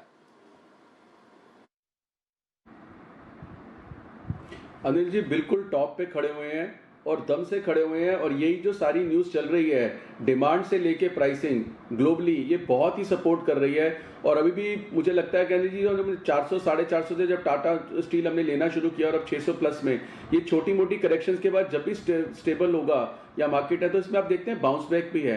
तो मुझे लगता है कि अनिल जी मतलब सेलेक्टिवली अभी भी टाटा स्टील जेएसडब्ल्यू स्टील में जितना दम दिख रहा है, मतलब कितनी इंक्वायरीज आई अभी जब अनिल जी मार्केट गिरा के ये शॉर्ट करना है, टाटा स्टील बहुत बड़ा हुआ है, जेएसडब्ल्यू, तो सबको रेकमेंड किया कि मेटल्स में बिल्कुल पंगा नहीं लेना शॉर्ट का, खराब लगे जो डिप भी आ सकते हैं जरूर करना चाहिए। अनिल जी मार्केट में पता क्या होता है, आप किसी कुछ स्टॉक्स या सेक्टर आइडेंटिफाई करो तो उसमें बोलो ना जैसे बाय एट डिप्स करना है या सेल एट राइज करना है, तो अनिल जी वो 2-3 दिन 4 दिन 5 दिन या 7 दिन डिप नहीं आता तो लोग ना जिटरी हो जाते हैं, मतलब और जब डिप आता है तो अनिल जी ऐसा आता है कि घबरा के सब मतलब फिर भाग जाते हैं दोनों तरफ ही, चाहे वो राइज हो। तो अगर कोई चीज ये कभी कही जाती है जो बहुत सारे एनालिस्ट कहते हैं buy at dip, that does not mean कि डिप आएगा नहीं, लेकिन जो हम हर वक्त सामने स्क्रीन के आगे बैठे हैं और हर वक्त वो जो होता है ना, जो एक हिंदी का वर्ड है चुल रहती है कि कुछ ना कुछ करते रहना है, खाली आज कई बार आप कहते हो कि दीप जरूरी कुछ करना है, तो वो कई बार अनिल जी कुछ सेक्टर में इतना बढ़ने के बाद पेशेंटली वेट करना चाहिए। सिमिलर व्यू अनिल जी जैसे आईटी का, अब आईटी इन्फोसिस 1300 भी होना है, एचसीएल टेक 1000 भी होना है, और उस दिन की गिरावट में भी हमने कहा कि आईटी और फार्मा ये दोनों घूम फिर के फिर चलेंगे, लेकिन इसका मतलब ये नहीं कि इन्फी एचसीएल करेक्ट नहीं होंगे। तो बायर डिप्स की स्ट्रैटेजी कई बार वो ठीक रहती है, पेशेंस रखनी पड़ती है। तो मेटल भी बिल्कुल अनिल जी बहुत स्ट्रांग है, और मुझे तो लगता है कि टाटा स्टील आगे पीछे करके 700 रुपए भी क्रॉस करेगा।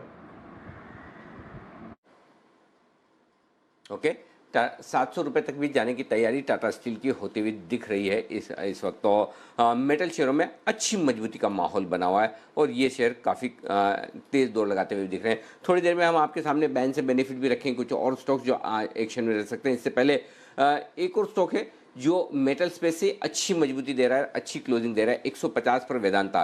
क्या कुछ बड़े ब्रेकआउट के संकेत हैं? सुमित जी जरा इसके चार्ट देखिए, क्या कल के लिए लेके जाना चाहिए?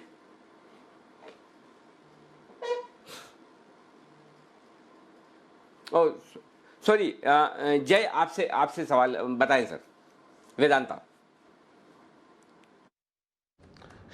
श्योर अनिल जी, जहाँ तक वेदांता का सवाल है, मुझे ऐसा लग रहा है कि ओवरऑल मेटल्स में हमें एक अच्छा बाउंस बैक देखने मिल सकता है। ओवरऑल ये सेक्टर काफ़ी अच्छे मोमेंटम में रहा है, और वेदांता की जहाँ तक मैं बात करूँ तो इसमें जो हिसाब से एक रिकवरी हमें देखने मिल रही है, मुझे ऐसा लग रहा है एक फ्रेश लेग ऊपर की तरफ स्टार्ट हुआ है। तो वेदांतों को डेफिनेटली होल्ड करना चाहिए लॉन्ग साइड पर, नीचे आता है तो और ऐड भी करना चाहिए।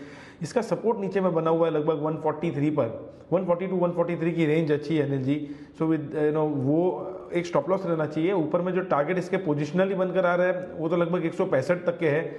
शॉर्ट टर्म में हमें लगभग 157 158 देखने मिल सकता है, उसके ऊपर हम लोग पोजिशनली 165 देखने मिल सकते हैं। वो लेवल बहुत इंपॉर्टेंट रहेगा अनिल जी। 165 के ऊपर अगर सस्टेन करेगा तो फिर वहां से और भी अच्छे लेवल्स देखने मिलेंगे। ओके, ये है राय आपके लिए वेदांता पर इस वक्त आती हुई बढ़िया तेजी के साथ। एक और स्टॉक है आशु सर, उस पर आप राय दीजिए। वो है डीएलएफ, 3.5% मजबूत, वापस से 225 के पार निकला है। इरादा रखते हैं खरीदारी करने का या थोड़ा इंतजार?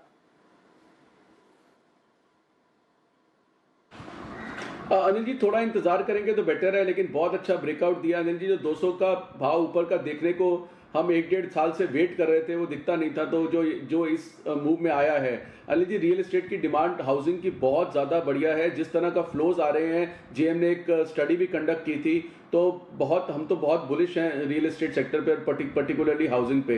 तो मुझे लगता है कि जो ये टॉप 3 कंपनीज हैं इनमें बने रहना चाहिए। आगे पीछे करके डीएलएफ भी 300 रुपए का भाव दिखाएगा। कोई अनिल जी छोटी मोटी गिरावट आएगी, और बीच में 1-2 दिन आई भी, not in line with the market otherwise भी आई, लेकिन कैसे जिस तरह से बाउंस बैक करता है। तो अनिल जी ये तो मतलब जो वीक प्लेयर्स थे, जो इतने टाइम से होल्ड कर रहे थे, वो भी निकलते हुए नजर आ रहे हैं। तो ये बहुत ही स्ट्रॉन्ग काउंटर है अनिल जी। और जिस तरह से कंपनी की रिस्ट्रक्चरिंग हुई है, डेट फ्री होती जा रही है। और अनिल जी आज भी अगर आप दिल्ली में जो आप बार बोलते हैं, वो दिल्ली वाला प्यार, कि अगर कोई प्रोजेक्ट सबसे ज्यादा प्रीमियम कैरी करता है, सबसे ज्यादा रीसेल कैरी करता है, सबसे ज्यादा ऑन द मतलब टाइमली जो कंप्लीशन होती है, आई थिंक डीएलएफ का कोई मैच नहीं है अनिल जी। डीएलएफ का कोई मैच नहीं है। रियल एस्टेट सेक्टर में अच्छा एक्शन आया है, और DLF as a leader stock भी आपको लीड करते हुए दिख रहा है। डीएलएफ, गोदरेज प्रॉपर्टीज दोनों में ही बढ़िया एक्शन है। चलते हैं जय ठक्कर के पास एक जैकपॉट कॉल के लिए।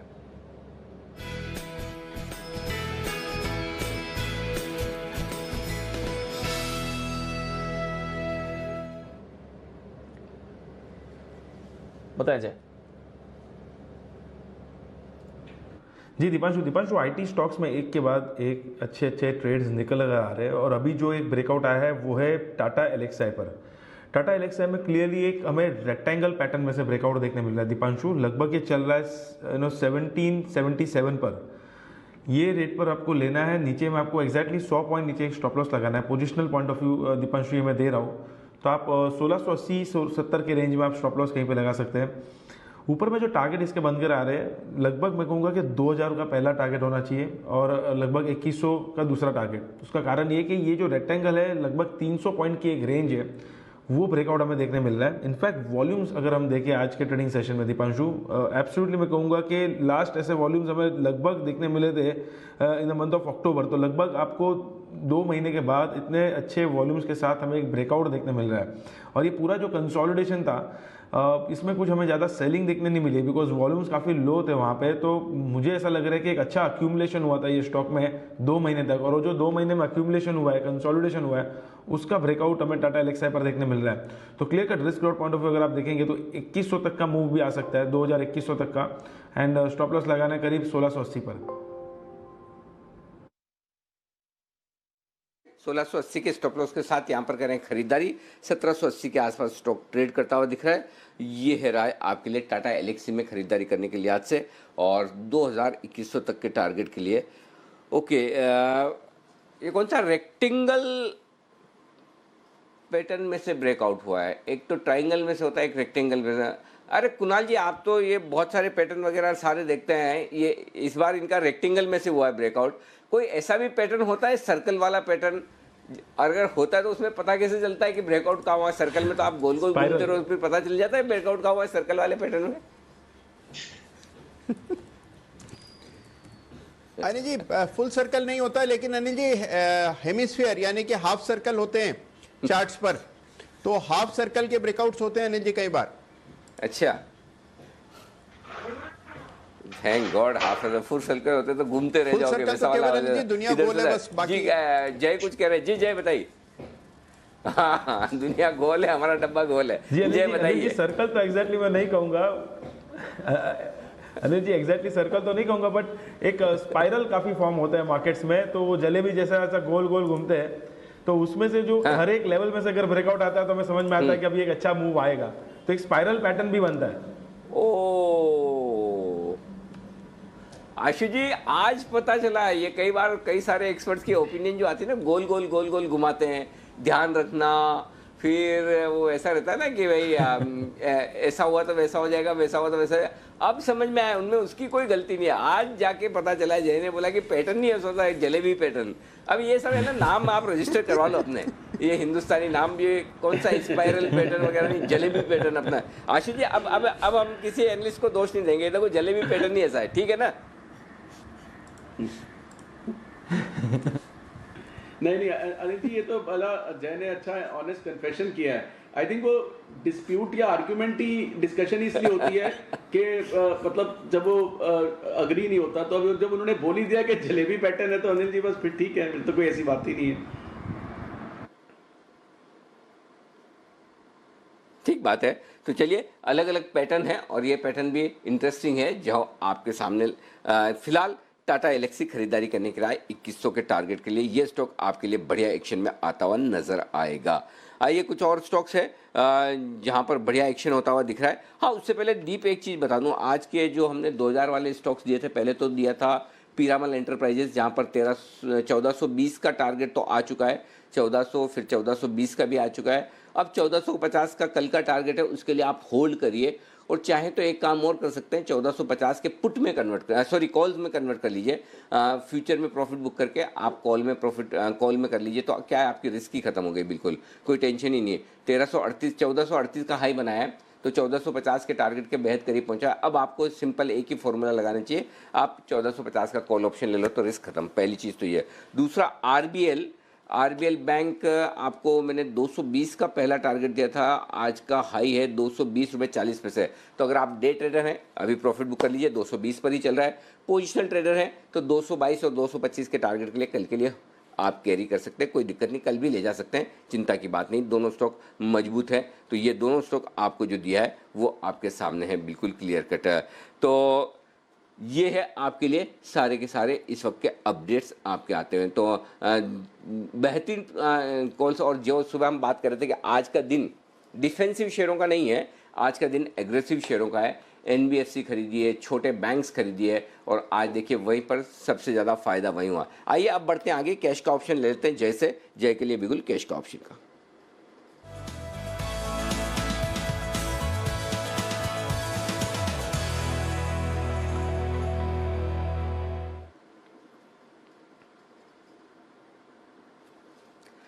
बताएं जय। नहीं जी, बिल्कुल तेजी करने की सलाह है, बिकॉज आईटी एफएमसीजी तो अच्छे, मैं कहूँगा कि हैवी वेट्स में हमें एक बाइंग देखने मिल रही है, और बैंक निफ्टी में अभी भी मुझे ऐसा लग रहा है कि हमें 30,200 तक के लेवल्स देखने मिल सकते हैं ये बाउंस बैक में। तो 13,550 का ही कॉल ऑप्शन खरीदने की सलाह है, जो लगभग अभी 71.5 के आसपास मिल रहा है। इसको लेकर चलना है कल की एक्सपायरी का। अनिल जी, यहाँ पे स्टॉप लॉस नीचे की तरफ जो हमें प्लेस करना है वो बन रहा है लगभग 39 का। सो 39 के स्टॉप लॉस के साथ इसको खरीदना है। यहाँ पे एक अग्रेसिव टारगेट अनिल जी दे रहा हूँ मैं, वो है 125 का, बट वो सेकंड टारगेट रहेगा 125 का। फर्स्ट टारगेट बन रहा है 105 का। सो 105 एंड 125 ये दो टारगेट्स के लिए खरीदना है। मुझे ऐसा लग रहा है कि हमें निफ्टी में 13,650 तक के लेवल्स कल के ट्रेडिंग सेशन में एक दफे देखने मिलने चाहिए। अनिल जी, एक्जैक्टली 78.6% रिट्रेसमेंट है पूरे फॉल का। इनफैक्ट यही मैं मॉर्निंग से एक्सपेक्ट कर रहा था, इसलिए मॉर्निंग में भी हमने एक निफ्टी का रिकमेंडेशन दिया था बाई साइड पर, और ये कंटिन्यू हो रहा है और it's been moving as per our anticipation.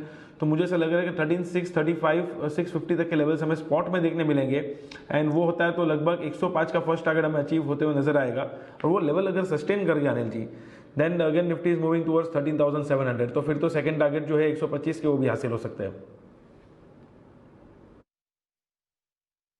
Okay, तो निफ्टी ज़बरदस्त तेज़ी में है। अब नज़र रखिए 13,600 के ऊपर जाने की तैयारी में है, और अब देखते हैं कि वहाँ पर होल्ड करता है कि नहीं, क्लोजिंग भी किस लेवल पर आती है। आईटी शेयर्स डेफिनेटली मार्केट को लीड कर रहे हैं, और थोड़ी देर में हम आपको कुछ बढ़िया रिसर्च भी बताएंगे कि किस तरह से आने वाले कुछ समय में निफ्टी में जो बदलाव हो सकते हैं, कौन से वो स्टॉक्स होंगे जहाँ पर आपको रखनी पड़ेगी नज़र, बिकॉज ये एक ज़बरदस्त एरिया मार्केट का बन रहा है जहाँ पर एक्शन है। तो आईटी स्टॉक से तेज़ी आती हुई दिख रही है, मार्केट्स डे हाई पर ट्रेड कर रहे हैं। और पीरामल एंटरप्राइजेज, जहाँ पर अनिल जी आपको अभी अपडेट दे रहे थे, उनके दूसरे टारगेट के बेहद करीब 1440 के करीब स्टॉक आते हुए दिख रहा है। नज़र रखिए इस पर।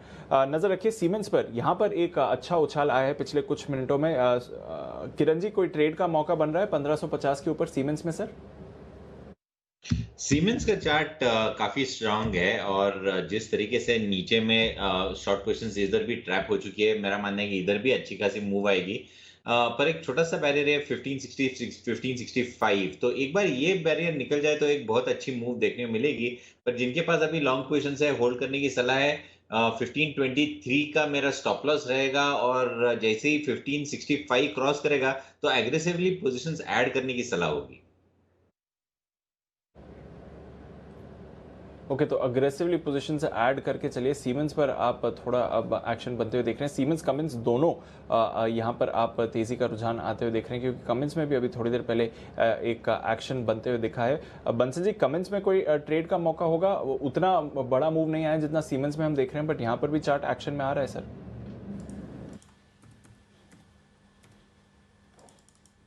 देखिए दीपांशु, टेक्निकल रुझान अच्छा है। एक रैली के बाद स्टॉक ने करेक्शन लिए, और नीचे में 572 से लेकर 575 एक अच्छा बेस है। बाय ऑन डिक्लाइन वाला स्टॉक है। इन स्तरों पर 572 के स्टॉप लॉस के साथ स्टॉक को बाय किया जा सकता है, और ये स्टॉक दीपांशु बेस बना रहा है 625 630 की नेकलाइन तोड़ने के लिए बेस बना रहा है, और एक बार ये नेकलाइन टूटेगी तो काफी बड़ा अपमूव देखने को मिलेगा। इन स्तरों पर अगर बाय करते हैं तो रिस्क रिवॉर्ड रेशियो फेवरेबल है, तो 572 के स्टॉप लॉस के साथ कमिंस पे खरीदारी की राय है। ओके, तो कमिंस पर भी खरीदारी करिए, सीमेंस पर भी नजर रखिए। नजर रखिए एक स्टॉक पर जो आ रहा है वागले साहब की तरफ से, बिगुल वागले का वंडर।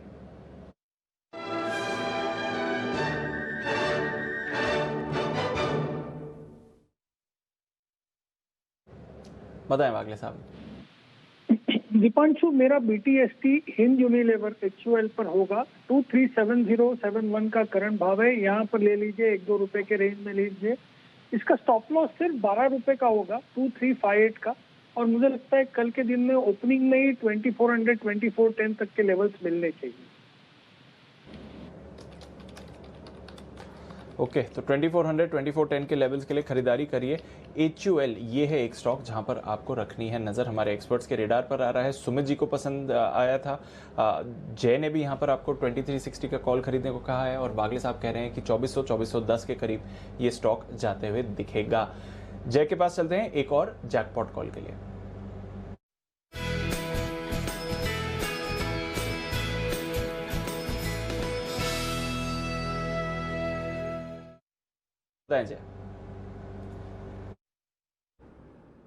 दीपांशु, कुछ टाइम पहले हमने जस्ट मेटल स्टॉक्स के ऊपर बात की, जैसे एक वेदांता था, तो ओवरऑल मेटल स्टॉक्स में मुझे ऐसा लग रहा है कि कमबैक हो रहा है और अच्छा खासा कमबैक देखने मिल रहा है हिंडाल्को में, जो करीब अभी 235 के आसपास ट्रेड कर रहा है। तो इसका at the money call option हम लेकर चलेंगे 235 का, जो 6 रुपये 75 पैसे पे मिल रहा है दीपांशु।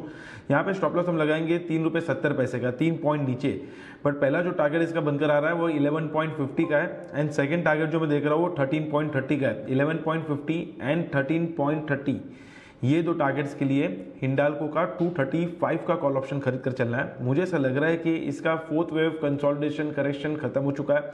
यहाँ से एक फिर से हिंडाल्को में काफ़ी हाई प्रोबेबिलिटी दीपांशु मैं कहूँगा कि फिर से एक फ्रेश हाई ये मूव का देखने मिल सकता है। पहला हाई था इसका लगभग 255 के आसपास। सो मुझे ऐसा लग रहा है कि 255 या तो उसके ऊपर भी जा सकता है ये मूव में। अच्छा एक रिस्क रिवॉर्ड ट्रेड बन रहा है इसमें। एक double bottom kind of pattern form हुआ है अर्ली चार्ट्स पर, उसका भी ब्रेकआउट हमें देखने मिल रहा है। सो हिंडाल्को का 235 का कॉल ऑप्शन खरीद कर चलना चाहिए। ऊपर में जैसे मैंने बताया 11.5 13.30 के टारगेट्स बनेंगे। ओके, तो हिंडाल्को पर करिए खरीदारी। 235 का कॉल आपको खरीदना है। और आज सुबह शुभम जी ने भी यहाँ पर रिकमेंडेशन दी थी। शुभम जी ने कहा था 230 का आपको कॉल खरीदना चाहिए और अब जय कह रहे हैं 235 का कॉल खरीदिए। एक्शन में है हिंडाल्को और एक्शन में है बाजार। 13,600 के ऊपर वापस निफ्टी आपको आते हुए दिख रहा है, तो इंतजार था इसी लेवल का। और अनिल जी आज सुबह बात भी कर रहे थे कि बाजार का स्ट्रक्चर पॉजिटिव हो रहा है, निफ्टी लीडरशिप आपको दिखा सकता है। आईटी स्टॉक से आपको बढ़िया सहारा मिला है, मेटल स्टॉक्स में एक्शन रहा है, फार्मा स्टॉक्स भी आपको तेजी का रुझान दिखा रहे हैं और एफएमसीजी से भी पार्टिसिपेशन बढ़ रहा है, बैंक्स में भी अच्छी तेजी रही है। पर निफ्टी है अब 13,600 के पार 130 अंकों की तेजी के साथ, तो जबरदस्त एक्शन इस समय बाजार में। निफ्टी बैंक में भी आप देखिए 250 अंकों की तेजी है, पर आउट परफॉर्मेंस डेफिनेटली निफ्टी की तरफ से आती हुई दिख रही है। निफ्टी की बात करें, कुछ अहम बदलाव होने वाले हैं। आने वाले समय की रीबैलेंसिंग पर हमारी नजर है, हालांकि अभी कुछ समय बाकी है, पर ब्रोकरेजेस की तरफ से एस्टिमेट्स आना ऑलरेडी शुरू हो गए हैं कि किस तरह की रीबैलेंसिंग हो सकती है। तो कुशल ने कुछ रिपोर्ट्स देखी हैं और उसके दम पर हमें बता रहे हैं कि क्या पॉसिबल निफ्टी में आने वाले समय में बदलाव संभव है। बताएं कुशल। बिल्कुल दीपांशु, देखिए निफ्टी में जो है सेमी एनुअल रिव्यू मार्च में होता हुआ दिखेगा और यहाँ पर क्राइटेरिया के मुताबिक 2 शेयर्स में चेंजेस हमें देखने को मिलेगी, यानी कि एक शेयर जो है निफ्टी में शामिल होगा और एक शेयर निफ्टी से बाहर होता हुआ दिखेगा। और ये जो बदलाव की घोषणा है ये 3rd वीक ऑफ फरवरी में होती हुई दिखेगी और मार्च के लास्ट वीक में जो है ये चेंजेस आते हुए नजर आएंगे। और यहाँ पर मैं आपको बता दूँ, जो रिपोर्ट्स बता रही हैं इसमें टाटा कंज्यूमर्स ये निफ्टी में शामिल होता हुआ दिखेगा और जो अनुमानित वेटेज लगाई जा रही है वो करीब 0.58% की है और जो इनफ्लोज आने वाले हैं वो ऑलमोस्ट 700 करोड़ रुपए के इनफ्लोज जो है इसमें आते हुए दिख सकते हैं। वहीं गेल जो है वो बाहर होता हुआ नजर आएगा और यहां पर मौजूदा वेट अगर आप देखें तो करीब 0.4% की है निफ्टी में इसकी, और जो आउटफ्लो पॉसिबल है वो करीब 450 करोड़ रुपए का है।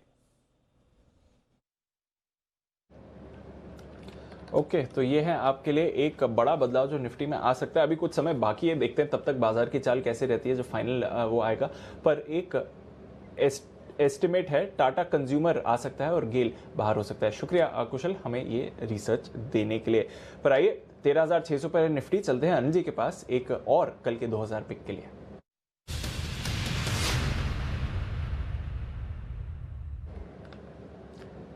जी सर बताएं। दीप, आज की थीम वही है, बैंक्स और एनबीएफसी, और एक एनबीएफसी जो शॉर्ट कवरिंग के लिए तैयार है वो है श्रीराम ट्रांसपोर्ट। 963-965 की रेंज में ये स्टॉक ट्रेड करा है। 963 964 के आसपास, 965 के आसपास है जहाँ भी, यहाँ पर खरीदारी करने की राय है। एक छोटा सा स्टॉप लॉस लगाना है आपको 950 रुपये के आसपास का, और उसके बाद यहाँ पर टारगेट रखने 975 990 1000। इन 3 टारगेट के लिए 975 के आसपास तो आएगी, ये टारगेट छोड़ दिए। 990 और 1000, इस 2 टारगेट के लिए कल के लिए आपको खरीदारी करनी है। सारी एनबीएफसी एक एक करके तगड़ी शॉर्ट कवरिंग दिखा रही है, चाहे वो आप आईबुल हाउसिंग देख लें, चाहे एल&टी फाइनेंस देख लें, चाहे एम&एम फाइनेंस देख लें, एक एक करके सारे एनबीएफसीज में तगड़ी खरीदारी होती दिख रही है। और ये मेरे रार पर है, मुझे लगता है श्रीराम ट्रांसपोर्ट भी उसी लिहाज से एक बढ़िया शॉर्ट कवरिंग कैंडिडेट बनता हुआ दिख रहा है। जब बाजार छप्पर फाड़ कर क्लोजिंग दे रहे हैं 13,550 के ऊपर, जो कि फिर से आपको इस बात की ओर इशारा करे कि तेजी का अप ट्रेंड फिर से 2 दिनों के करेक्शन के बाद मजबूती के साथ बढ़ रहा है। कल के सेशन में भी ये सारे एनबीएफसी स्टॉक्स यहाँ से भी और मजबूत हो सकते हैं। ऐसे में 990 और 1000 ये 2 टारगेट कल के लिए रखें और आप खरीदारी करें। 950 का आपका स्टॉप लॉस होना चाहिए। कल सुबह हम इस स्टॉप लॉस को रिवाइज कर लेंगे तो बेहतरीन short covering candidate open interest देखिए 10% बढ़ा हुआ श्रीराम ट्रांसपोर्ट में। इसका मतलब क्लियर कट है आज के सेशन में जो शॉर्ट्स बने हैं वो शॉर्ट्स कवर होने के लिए आते हुए नजर आएंगे। और कल चूंकि हफ्ते की एक्सपायरी मंथली तो नहीं है लेकिन उसके बावजूद यहाँ पर एक्शन भरपूर रहेगा, तो श्रीराम ट्रांसपोर्ट फाइनेंस यहाँ पर खरीदारी की जा सकती है। जी दीप। ओके तो श्रीराम ट्रांसपोर्ट फाइनेंस यहाँ पर आप करके चलिए खरीदारी। एक एक करके एनबीएफसीज पर भरपूर एक्शन आपको आते हुए दिखेगा। चलिए क्लोजिंग की तरफ चल रहे हैं और अनिल जी की स्ट्रैटेजी की आने की तैयारी में है। उससे पहले एक बार आशीष से जान लेते हैं बैन से बेनिफिट वायदा कारोबार में क्या बदलाव संभव है।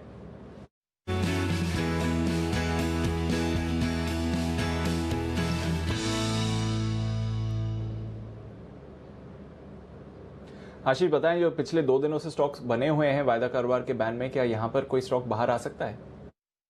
देखिए पूरी प्रोबेबिलिटी है। कल सन टीवी रह गया था, कल market wide position limit Sun TV की 80.09% थी, 80% से कम आ जाती तो बाहर आ जाता, लेकिन आज देखिए यहाँ पर 79% हो गई है मार्केट वाइड पोजीशन लिमिट घटकर।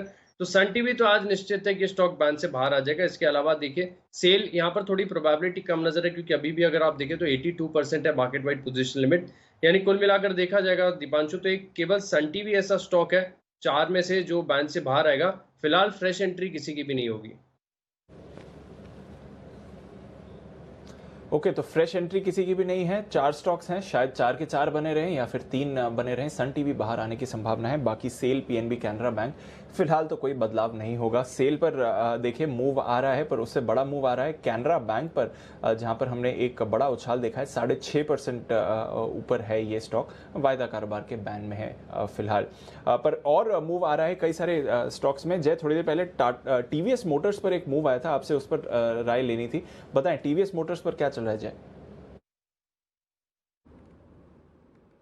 देखिए इंटरेस्टिंगली ये चीज़ देखने जैसी है दीपांशु टीवीएस मोटर्स में कि ये स्टॉक ने नियरली अपने 200 डेमा के आसपास सपोर्ट लिया और आज 50 डेमा के ऊपर इसने एक क्लोज भी दे रहा है ये।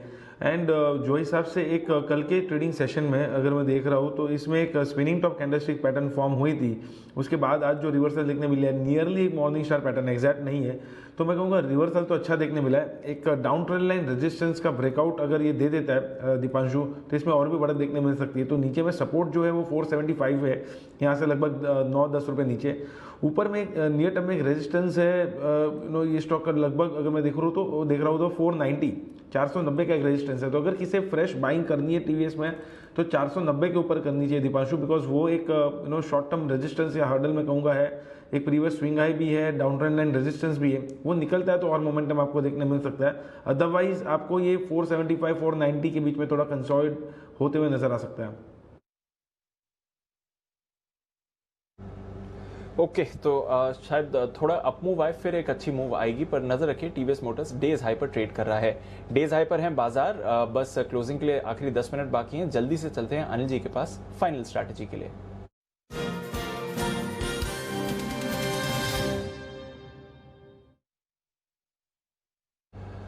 अनिल जी, आपको समझाना पड़ेगा सर कि हमारे बाजार में इतना एक्शन क्यों है, क्योंकि जब आखिरी बार स्ट्रैटेजी ली थी तब से अब तक बाकी ग्लोबल मार्केट्स में कोई बदलाव नहीं है। डाउ फ्यूचर्स अभी भी 70-75 अंक ही ऊपर हैं सर, कोई चेंज नहीं है।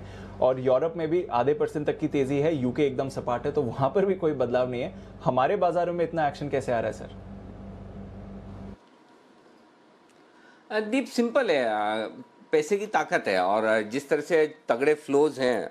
देखिए आपको सुबह की चीज़ें फिर याद दिला दूँ, पुट कॉल रेशियो कंफर्टेबल है, फ्लोज क्वालिटी वाइज बहुत ही बढ़िया, ग्लोबल मार्केट स्टेबल है और आप एक बढ़िया क्लोजिंग लेने जा रहे हैं 13,550 के ऊपर, जो कि आपका ट्रेंड फिर से ऊपर की तरफ रिज्यूम कर रही है। देखिए गिरने में आपने आधा पौन दिन लगाया और उस पूरी की पूरी गिरावट को आप 2 दिन में वापस रिकवर भी कर गए और सारी की सारी जो रिकवरी आई, देखिए कल की भी बात देखिए और आज भी देखिए, तेजी होती है लेकिन तेजी की क्वालिटी में फ़र्क करना आपको आना चाहिए। और ये तेजी की क्वालिटी में फ़र्क ये है कि कल और आज दोनों ही दिन जो तेजी हुई है वो पूरी की पूरी स्क्रीन पर बनती हुई दिखी, और जब स्क्रीन पर तेजी बन रही हो तो उसका मजा अलग ही। और आप देखिए एक 13,550 छोड़िए, अब तो 13,600 के ऊपर क्लोज होने को तैयार है निफ्टी। और इस हिसाब से बैंक निफ्टी भले ही आज 30,000 से थोड़ा नीचे है, लेकिन हो सकता है कल 30,000 के पार निकल कर बंद दे दे, तो कोई बड़ी बात नहीं। तो उस लिहाज से निफ्टी अपना करेक्शन पूरा कर चुका है, ये दिख रहा है। बैंक निफ्टी भी शायद अपना पूरा करेक्शन कल तक पूरा कर लेगा और फिर से रिज्यूम कर लेगा अपना अप ट्रेंड को, तो उस लिहाज से बढ़िया है। और ऊपर से ग्लोबल मार्केट्स में वापस से डाउ फ्यूचर्स मजबूत हो गए, तो आप अपनी तेजी की पोजीशन को होल्ड करके चलिए, कोई दिक्कत वाली बात नहीं है।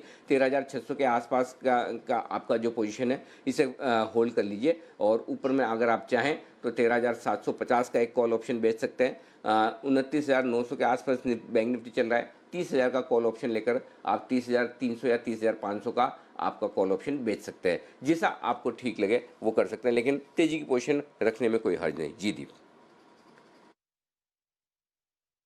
बिल्कुल, तो तेजी की पोजीशन रखने में कोई हर्ज नहीं है, मेंटेन करें अपनी long positions. Hedge of course करना ज़रूरी है, स्टॉप लॉस अकॉर्डिंगली मेंटेन करना ज़रूरी है, बट और कोई बदलाव नहीं है। मार्केट का ट्रेंड अब जो न्यूट्रल हो गया था गिरावट से, अब वापस पॉजिटिव की तरफ मूव भी हो जाएगा। तो अच्छी डायरेक्शन मार्केट ने चूज़ करी है और लगातार हम देख रहे हैं डिप पर खरीदारी का ही मौका है। कुछ और स्टॉक्स के बारे में जल्दी से बात कर लेते हैं क्लोजिंग से पहले। किरण जी, ऑटो स्टॉक्स में एक एक करके एक्शन आ रहा है। भारत फोर्ज में भी अभी उछाल आया है सर, 540 के ऊपर गया है काउंटर। कोई BTST कॉल बनेगा इस पे? भारत फोर्ज में बिल्कुल बन सकता है दीप, कोई दिक्कत की बात नहीं है। एक बेयर ट्रैप बन चुका है और उसके चलते मुझे लगता है कि 530 के स्टॉप लॉस, 10 रुपए का स्टॉप लॉस रखना चाहिए और 1 से 2 दिन का व्यू लेना चाहिए। मेरा मानना है कि 560 के आसपास के लेवल्स आपको देखने को मिल जाने चाहिए। 1:2 का रिस्क टू रिवॉर्ड रेशियो है। ओके, तो BTST ट्रेड बन सकता है भारत फौज में। डेज हाई पर ही है स्टॉक, 540 के पार गया है, 1140 के पार गया है यूनाइटेड ब्रूरीज। और बंसल जी जरा इस पर भी नजर डालिए, यूनाइटेड ब्रूरीज, यूनाइटेड स्पिरिट्स दोनों ही एक्शन में। यूनाइटेड ब्रूरीज पर एक अच्छा उछाल आ रहा है 3.5% का, यहाँ पर कोई BTST कॉल होगा सर?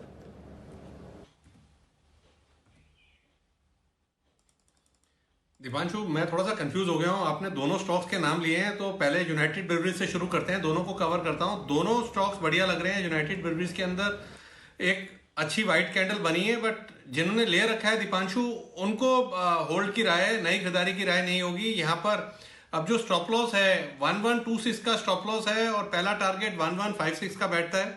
और दूसरा, अगर मैकडॉवेल्स की बात करें, यूनाइटेड स्पिरिट्स की बात करें, तो यहाँ पर नीचे में एक अच्छा सपोर्ट लिया है। यहाँ पर एक नई खरीदारी की जा सकती है क्योंकि स्टॉप लॉस थोड़ा पास में है। 555 555 के स्टॉप लॉस के साथ यहाँ खरीदने की राय है। 575 576 के टारगेट के लिए। ओके, तो यूनाइटेड ब्रूरीज, यूनाइटेड स्पिरिट्स दोनों ही स्टॉक्स अच्छे हैं और दोनों पर ही खरीदारी की राय आ रही है। अब बंसल जी की तरफ से नजर रखिए, कंजम्पशन स्पेस पे जबरदस्त एक्शन है और बर्गर किंग ऑफ कोर्स पिछले हफ्ते से एक्शन में रहा है। लिस्टिंग के बाद से अपर सर्किट्स लगे, फिर लोअर सर्किट लगे, आज 10% का अपर सर्किट भी लगा था, उसके बाद सर्किट खुला भी है। अब फिलहाल 8-8.5% की तेजी आपको बर्गर किंग दिखा रहा है, तो उस स्टॉक पर भी तेजी बरकरार है और कोई रुकने का नाम नहीं ले रहा है इस समय। इंडसइंड बैंक, इस पर अभी थोड़ी देर पहले एक उछाल आते हुए दिखा है और जय अगर हाई बीटा फाइनेंशियल्स मूव कर रहे हैं तो इंडसइंड बैंक को तो भूल नहीं सकते। ट्रेड करके जाना चाहिए जय इंडसइंड पर?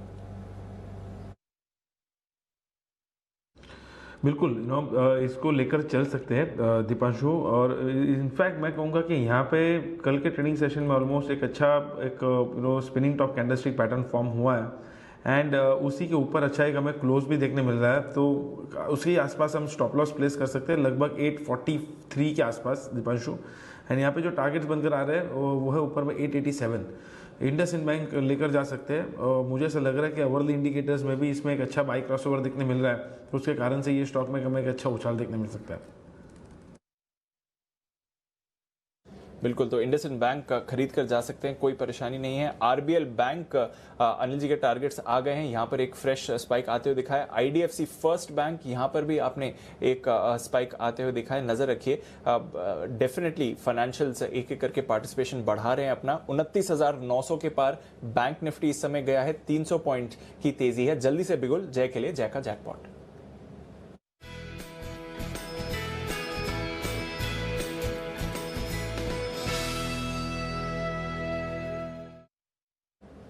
बताएं जय। दीपांशु, एक स्टॉक है जैसे फाइनेंशियल्स की हम बात कर रहे थे कि उसमें भी एक अच्छा कमबैक हमें देखने मिल रहा है, तो चोला फाइनेंस का एक फ्यूचर्स लेकर हम चल सकते हैं। 375 पर ये ट्रेड कर रहा है। 365 पे एक स्टॉप लॉस लगाना है, 10 पॉइंट नीचे स्टॉप लॉस लगाना है। चोला फाइनेंस मुझे ऐसा लग रहा है कि फोर्थ वेव कंसोलिडेशन खत्म कर चुका है और ऊपर में जो पहला टारगेट इसका बनेगा दैट वुड बी 390, तो 15 पॉइंट ऊपर एक पहला टारगेट इसका बन रहा है। एंड दीपांशु वो निकलते ही ये स्टॉक में लगभग 405 से लेकर 410 तक का एक अच्छा स्ट्रॉन्ग मूव देखने मिल सकता है। तो अगर ये 390 लेवल निकालता है जो इसका फर्स्ट टारगेट मैं दे रहा हूँ, तो उसके ऊपर तो और भी स्ट्रॉन्ग मूव हमें आते हुए देखने मिल सकता है। मुझे ऐसा लग रहा है कि डेली वीकली चार्ट्स पर क्लियरली इसका एक फोर्थ वेव कंसोलिडेशन खत्म हुआ है। इनफैक्ट अवर द चार्ट्स अगर मैं देख रहा हूँ दीपांशु, तो क्लियरली एक higher top higher bottom formation है। और रिसेंटली ये जो लास्ट आवर में हमें एक बाइंग देखने मिला इसमें, और उसमें जो हिसाब से इसने 370 के एक लेवल्स निकाले वो अच्छे खासे वॉल्यूम्स के साथ निकाले हैं। तो एक प्राइस वॉल्यूम ब्रेकआउट हमें देखने मिल रहा है Deepanshu. Chola finance risk reward point of view काफ़ी अच्छा है। 390 इन 405 ये दो टारगेट्स के लिए हम बाय कर सकते हैं। स्टॉप लॉस रहेगा 365 का। ओके, तो 390 405 ये हैं आपके लिए टारगेट्स। चोला यहाँ पर आपको करनी है खरीदारी, एक एक करके सारे के सारे फाइनेंशियल्स में जबरदस्त एक्शन आपको आज आते हुए दिखा है। 300 पॉइंट से ज्यादा की तेजी बैंक निफ्टी पर 29,900 के पार। 30,000 आज टच नहीं हुआ बट डेफिनेटली एक अच्छा उछाल आया। 500 पॉइंट्स, लगभग 500 पॉइंट्स की तेजी सेंसेक्स पर एंड ऑफ कोर्स 150 पॉइंट्स ऊपर है निफ्टी। 13,600 के ऊपर प्रोविजनल क्लोज के लिए तैयार हो रहा है। बता देते हैं आज फिर कहां पर एक्शन रहा। आज पूरे के पूरे बाजार में जबरदस्त तेजी रही और इस तेजी को लीड करा है डिफेंसिव ने, पर साथ ही फाइनेंशियल्स का भी सहारा मिला है। विप्रो टॉप गेनर आपका, बायबैक का अगले हफ्ते शुरू होने वाला है। एक बड़ी डील जर्मनी में इन्होंने साइन करी है। इन्फोसिस इन्होंने भी जर्मनी में एक बड़ी डील साइन करी है। ऑल टाइम हाई पर दोनों स्टॉक्स आपको आते हुए दिखे हैं। इसके अलावा एक्शन आपने आते हुए देखा है सिप्ला पर, अच्छी तेजी इस पर भी बनी। 3.5% ऊपर ये स्टॉक था। टाटा स्टील अच्छा पार्टिसिपेशन, टाटा मोटर्स अच्छी मूव। HUL हमारे एक्सपर्ट्स की तरफ से राय यहां पर आती हुई दिखी। ITC यहां से भी पार्टिसिपेशन आया। Hindalco, M&M, IndusInd bank, Grasim, UPL, Asian paints, Bajaj finance, Bajaj auto और JSW स्टील कुछ और स्टॉक्स जो एक्शन में रहे। HDFC लाइफ, TCS, सन फार्मा और कोटक बैंक में भी थोड़ी खरीदारी रही। सिर्फ 6 निफ्टी स्टॉक्स हैं जो गिरावट के साथ बंद हो रहे हैं और गिरावट भी कितनी, 1% से कम। डिवीज लैब 0.7% नीचे, टाइटन, हीरो मोटो, NTPC 0.5% की गिरावट और गेल कोल इंडिया मामूली सी गिरावट यहां पर आती हुई। तो 1% से कम की गिरावट है, वो भी सिर्फ 6 स्टॉक्स हैं जो लाल निशान में बंद हो रहे हैं। बाकी सारे के सारे निफ्टी स्टॉक्स आपको पॉजिटिव क्लोज दे रहे हैं। वोडाफोन आइडिया जबरदस्त उछाल यहां पर आते हुए दिखा। 11% की तेजी इस काउंटर ने आपको आज दिखाई है। इंडिया बुल्स हाउसिंग 8.5% का उछाल इस काउंटर पर। वेदांता 8-8.5% ये स्टॉक भी ऊपर रहा। गोदरेज प्रॉपर्टीज नया है यहाँ पर 7.5% ऊपर। पीरामल एंटरप्राइजेज अनिल जी के टारगेट्स आते हुए दिखे, दूसरे टारगेट के भी करीब पहुंचते हुए दिखा था, 6.5% ऊपर। कैनरा बैंक वैसे तो वायदा कारोबार के बैन में था पर अच्छी तेजी यहाँ पर भी आती हुई दिखी। InterGlobe aviation, Tata consumer, L&T finance, M&M finance, दोनों के दोनों हाई बीटा फाइनेंशियल नेम्स, अच्छी तेजी यहाँ पर। बायोकॉन ऑल टाइम हाई इस चार्ट पर भी आपको आते दिखा। बाटा इंडिया अच्छा participation. SAIL, Federal Bank, Myntra अच्छी तेजी इन काउंटर्स में भी दिखी। PNB हल्की सी गिरावट, अगेन वायदा कारोबार में भी सिर्फ 10-12 स्टॉक्स नीचे हैं और टॉप लूजर जो PNB है वहां पर 1% से कम की गिरावट आपको आती दिखी है। पेज इंडस्ट्रीज, IGL, टाइटन मामूली सी गिरावट इन स्टॉक्स में आपको आती हुई दिखी है। कैश स्टॉक्स में भी भरपूर एक्शन रहा आज के दिन और हम देख भी रहे थे कि बढ़िया पार्टिसिपेशन आते हुए दिखा है। Again mid cap IT stocks जैसे कि KPIT, बिरला सॉफ्ट एक बार फिर से अच्छे एक्शन में रहे। इसके अलावा आपने देखा जबरदस्त उछाल E-क्लर्क सर्विसेज 13.5% का उछाल यहाँ पर रहा। स्पाइस जेट 2 दिन की भारी गिरावट के बाद आज 10% का अपर सर्किट और बर्गर किंग यहां पर भी अपर सर्किट लगते हुए दिखा। Tata Elxsi star of the day 7.5% ऊपर, जबरदस्त तेजी यहां पर भी। तो अनिल जी शानदार रिबाउंड और आज जो आप लेवल्स बता रहे थे सेंटिमेंट बदलने के, उसके ऊपर ही क्लोजिंग देते हुए बाजार सर। बिल्कुल, इसमें कोई डाउट नहीं। 1% की मजबूती के साथ सेंसेक्स, निफ्टी और बैंक निफ्टी बंद होते हुए नजर आए। निफ्टी 13,600 के थोड़ा ऊपर तो बैंक निफ्टी 30,000 से थोड़ा सा नीचे। सेंसेक्स 46,500 के बेहद करीब बंद होता हुआ दिखा। चौतरफा खरीदारी आपको बाजार में नजर आएगी और अच्छी खासी तेजी के साथ। विप्रो ने लीड किया 6% की मजबूती के साथ। सिप्ला 4% मजबूत। टाटा स्टील 3.5% मजबूत। टाटा मोटर्स में भी रही 3% की मजबूती। लीवर ने भी अपना योगदान दिया और इन्फोसिस तो मजबूत था ही। तो ढेर सारे स्टॉक्स ऐसे रहे आज जिन्होंने अपना योगदान दिया तेजी में और बहुत ही शानदार खरीदारी आती दिखी। लेकिन वायदा कारोबार में तो आज बहुत ही जबरदस्त माहौल रहा। कई सारे स्टॉक्स ऐसे हैं जो 8-8, 10-10% की तेजी दिखाने में कामयाब रहे। आइडिया 10% के ऊपरी सर्किट के आसपास बंद हुआ है। आईबुल हाउसिंग फाइनेंस 10% के ऊपरी सर्किट के पास बंद हुआ है। वेदांता 150 के ऊपर 8% मजबूत, गोदरेज प्रॉपर्टीज 8% मजबूत, पिरामल एंटरप्राइजेज 7% की तेजी यहाँ दिखी है, मैक्स फाइनेंशियल में 6% का उछाल दिखा है, आरबीएल बैंक 220 के पार बंद होता हुआ दिखा है और साथ ही कई सारे high beta stock MNM finance, LNT finance, Shriram transport, Chola, ये वो तमाम शेयर हैं जहां पर अच्छी खासी तेजी बनती नजर आई है। ये है आपके लिए प्रोविजनल क्लोजिंग। फाइनल क्लोजिंग थोड़ी सी देर में आएगी, उससे पहले बता दूं आपके लिए आज क्या कुछ है खास। शाम 6 बजे का शो, आपकी खबर आपका फ़ायदा। इस शो में आज हम बात करने वाले हैं पोल्यूशन के विषय पर।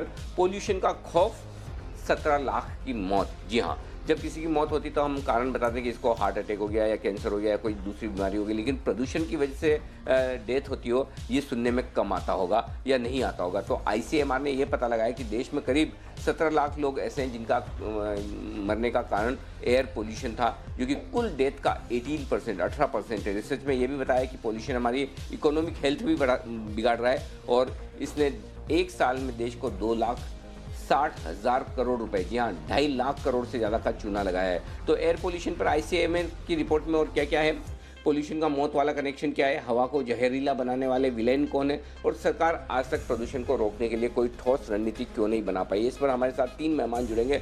ललित ढंडोरा साहब, director global disease burden study ICMR से, विवेक चट्टोपाध्याय साहब, सीनियर प्रोग्राम मैनेजर सीएससी के, और साथ ही doctor Manoj Kumar, director cardiology और HOD intervention cardiology Max Health Care के, जो बताएंगे आपको इस पूरे मुद्दे पर अपनी राय आसान भाषा में। शाम 6 बजे का शो मिस मत कीजिएगा।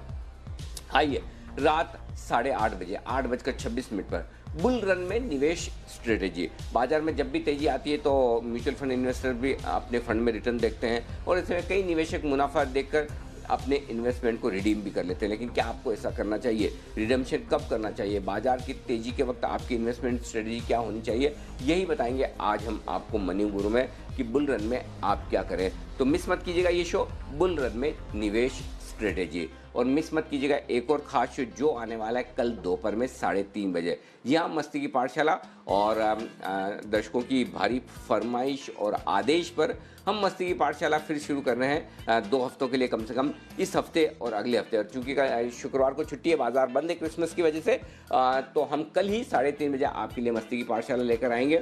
और मस्ती की पाठशाला का टॉपिक वैसे तो अब तक आपको याद हो गया होगा, नहीं तो फिर भी आप एक बार फिर से सुन लीजिए। इस न्यू ईयर पर आपको किस सेलिब्रिटी से क्या गिफ्ट चाहिए? पहले आपको सेलिब्रिटी ढूंढनी है, गिफ्ट ढूंढना है और फिर बताना है कि क्यों। तो ये है आपके लिए वो गिफ्ट मांगने का एक मौका। मिल भी सकता है, देखिए ऐसा नहीं कि ना मिले, मिल भी सकता है। तो मस्ती की पाठशाला में आपको अपने गिफ्ट का इंतजाम करना है, किससे कौन सा गिफ्ट लेना है और क्यों, ये बताने के लिए आपको तैयार। और मल्टीपल चॉइसेस नहीं है, जैसा कि बंसल जी ने लिस्ट बना रखी कि सबसे सब कुछ चाहिए। बंसल जी ऐसा चलेगा नहीं, अपनी थोड़ी सी मतलब जो है ना वो ख्वाहिशें हैं उनको कंट्रोल में लाइए, कम करिए।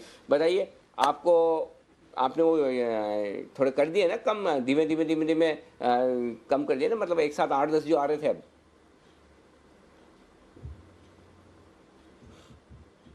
देखिए अनिल जी, आप ख्वाहिशा कम करने की बात कर रहे हैं अनिल जी, जैसे अभी आप बात कर रहे हैं कि गिफ्ट मिल भी सकता है। तो अनिल जी, मेरे एक फैमिली फ्रेंड्स हैं, हस्बैंड वाइफ दोनों अनिल जी डॉक्टर हैं यूएस के अंदर, उनको कोविड का वैक्सीन लग चुका है। तो वो लगभग 2-3 बार अनिल जी फोन कर चुके हैं और पता अच्छा। क्या बोलते हैं कि you should not talk to mister Singhvi. मैंने कहा तो क्या होगा? तो वो बोलते हैं इंग्लिश में कि mister Singhvi is the most worst personality from a business fraternity. अरे फेटर्निटी की जगह कम्युनिटी भी यूज कर सकते थे। तो अनिल जी, इतनी अपेक्षाएं हैं लोगों को आपके साथ। तो अनिल जी, मैं तो इसी अपेक्षा के साथ गिफ्ट मांग रहा हूं कि जिस सेलिब्रिटी से गिफ्ट मांग रहा हूं हो सकता है वो हकीकत में तब्दील हो जाए। तो अरमान को अनिल जी अरमान रहने दीजिए। यहाँ तो लोग अनिल जी जो आपको जानते नहीं है, मिले नहीं है, सिर्फ टीवी पे देखते हैं, वो उम्मीद कर रहे हैं कि आपके पैनलिस्ट को वैक्सीन भी लग जाएगा, जैसे यूएस में लाइन टूट रही है। तो उन्हें क्या मालूम कि आप लाइन से, डिसिप्लिन से चलने वाले व्यक्ति हैं। ना बिल्कुल, और उम्मीद करते देखिए मस्ती की पाठशाला की मस्ती मजाक तो होगी, लेकिन दिल से चाहते यही है कि आप लोग जो गिफ्ट चाहें वो आपको मिले ज़रूर। कुणाल जी कुछ कहना चाहते हैं? जी कुणाल जी। अनिल जी देखिए, मेरा सबसे ये कहना है कि भाई देखिए, अपनी ख्वाहिशों को अनिल जी थोड़ा रियलिस्टिक रखना चाहिए। बंसल जी की ख्वाहिशें मुझे पता है बेलगाम हो रही हैं, तो अनिल जी मेरा सबको ये कहना है कि भाई थोड़ी रियलिस्टिक ख्वाहिशें रखिए। और अनिल जी आपको ये कहना है कि अनिल जी वो सारी ख्वाहिशें पूरी करने की जिम्मेदारी आपकी है। ऐसा तो बिल्कुल भी आप मत सोचिए कि बंसल जी चार्ट देखने में एक्सपर्ट कम है, मार्केट की नॉलेज उनकी नहीं है। हो सकता है हम सबसे ज़्यादा हो, सबसे ज़्यादा, लेकिन अगर उनको जानबूझ के आपके साथ पार्टनर रखा गया है तो कुणाल जी आज एकदम साफ साफ तौर पर सुन लीजिए, उसकी वजह ये कि आप उनके ऊपर लगाम लगा कर रखें, इसलिए आपको उनका पार्टनर बनाया। बाकी चार्ट वार्ट और रिकमेंडेशन तो बंसल जी ये काम तो बहुत आसान है, अकेले ही कर सकते हैं, बाएं हाथ का काम है। लेकिन ये कंट्रोल बनाने का जो जिम्मेदारी है आप दूसरों पर न डालें, आप अपने पास ही रखें, ज़्यादा बढ़िया है। लेकिन हाँ ये चीज़ ज़रूर। अच्छा एक चीज़ और, हाँ अच्छा कल तो गुरुवार है, हफ्ते का आखिरी दिन भी है, लेकिन गुरुवार को तो हम शर्ट पहनते हैं खाली, बिना टाई के, और टी शर्ट तो पहनते नहीं। तो क्या कल का ड्रेस कोड टी शर्ट रखा जाए हफ्ते का आखिरी दिन मानकर? जय, क्या है आपकी राय, बोलिए।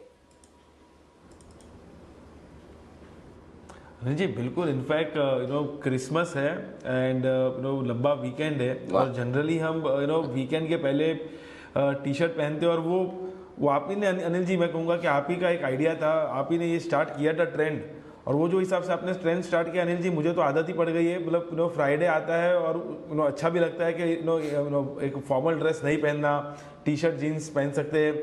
एंड इनफैक्ट वो देखकर काफ़ी लोग, अनिल जी मैं कहूँगा कि काफ़ी कंपनीज में भी ये ट्रेंड स्टार्ट हुआ था जहाँ पे नहीं था अनिल जी, मैं ऑनेस्टली आपको बता रहा हूँ, बिकॉज ऐसा था कि सैटरडे को ही आप पहन सकते या तो आप फ्राइडे को नहीं पहन सकते। तो काफ़ी सारी कंपनीज, मेरी फ्रेंड्स के साथ बातें होती है और वो लोग भी, काफ़ी लोग जी बिजनेस देखते हैं, और वो लोग ने कहा कि ये बहुत ही एक अच्छा इनिशिएटिव है वीकेंड के पहले, अगर कि लास्ट फ्राइडे को अगर ये ट्रेंड शुरू किया है।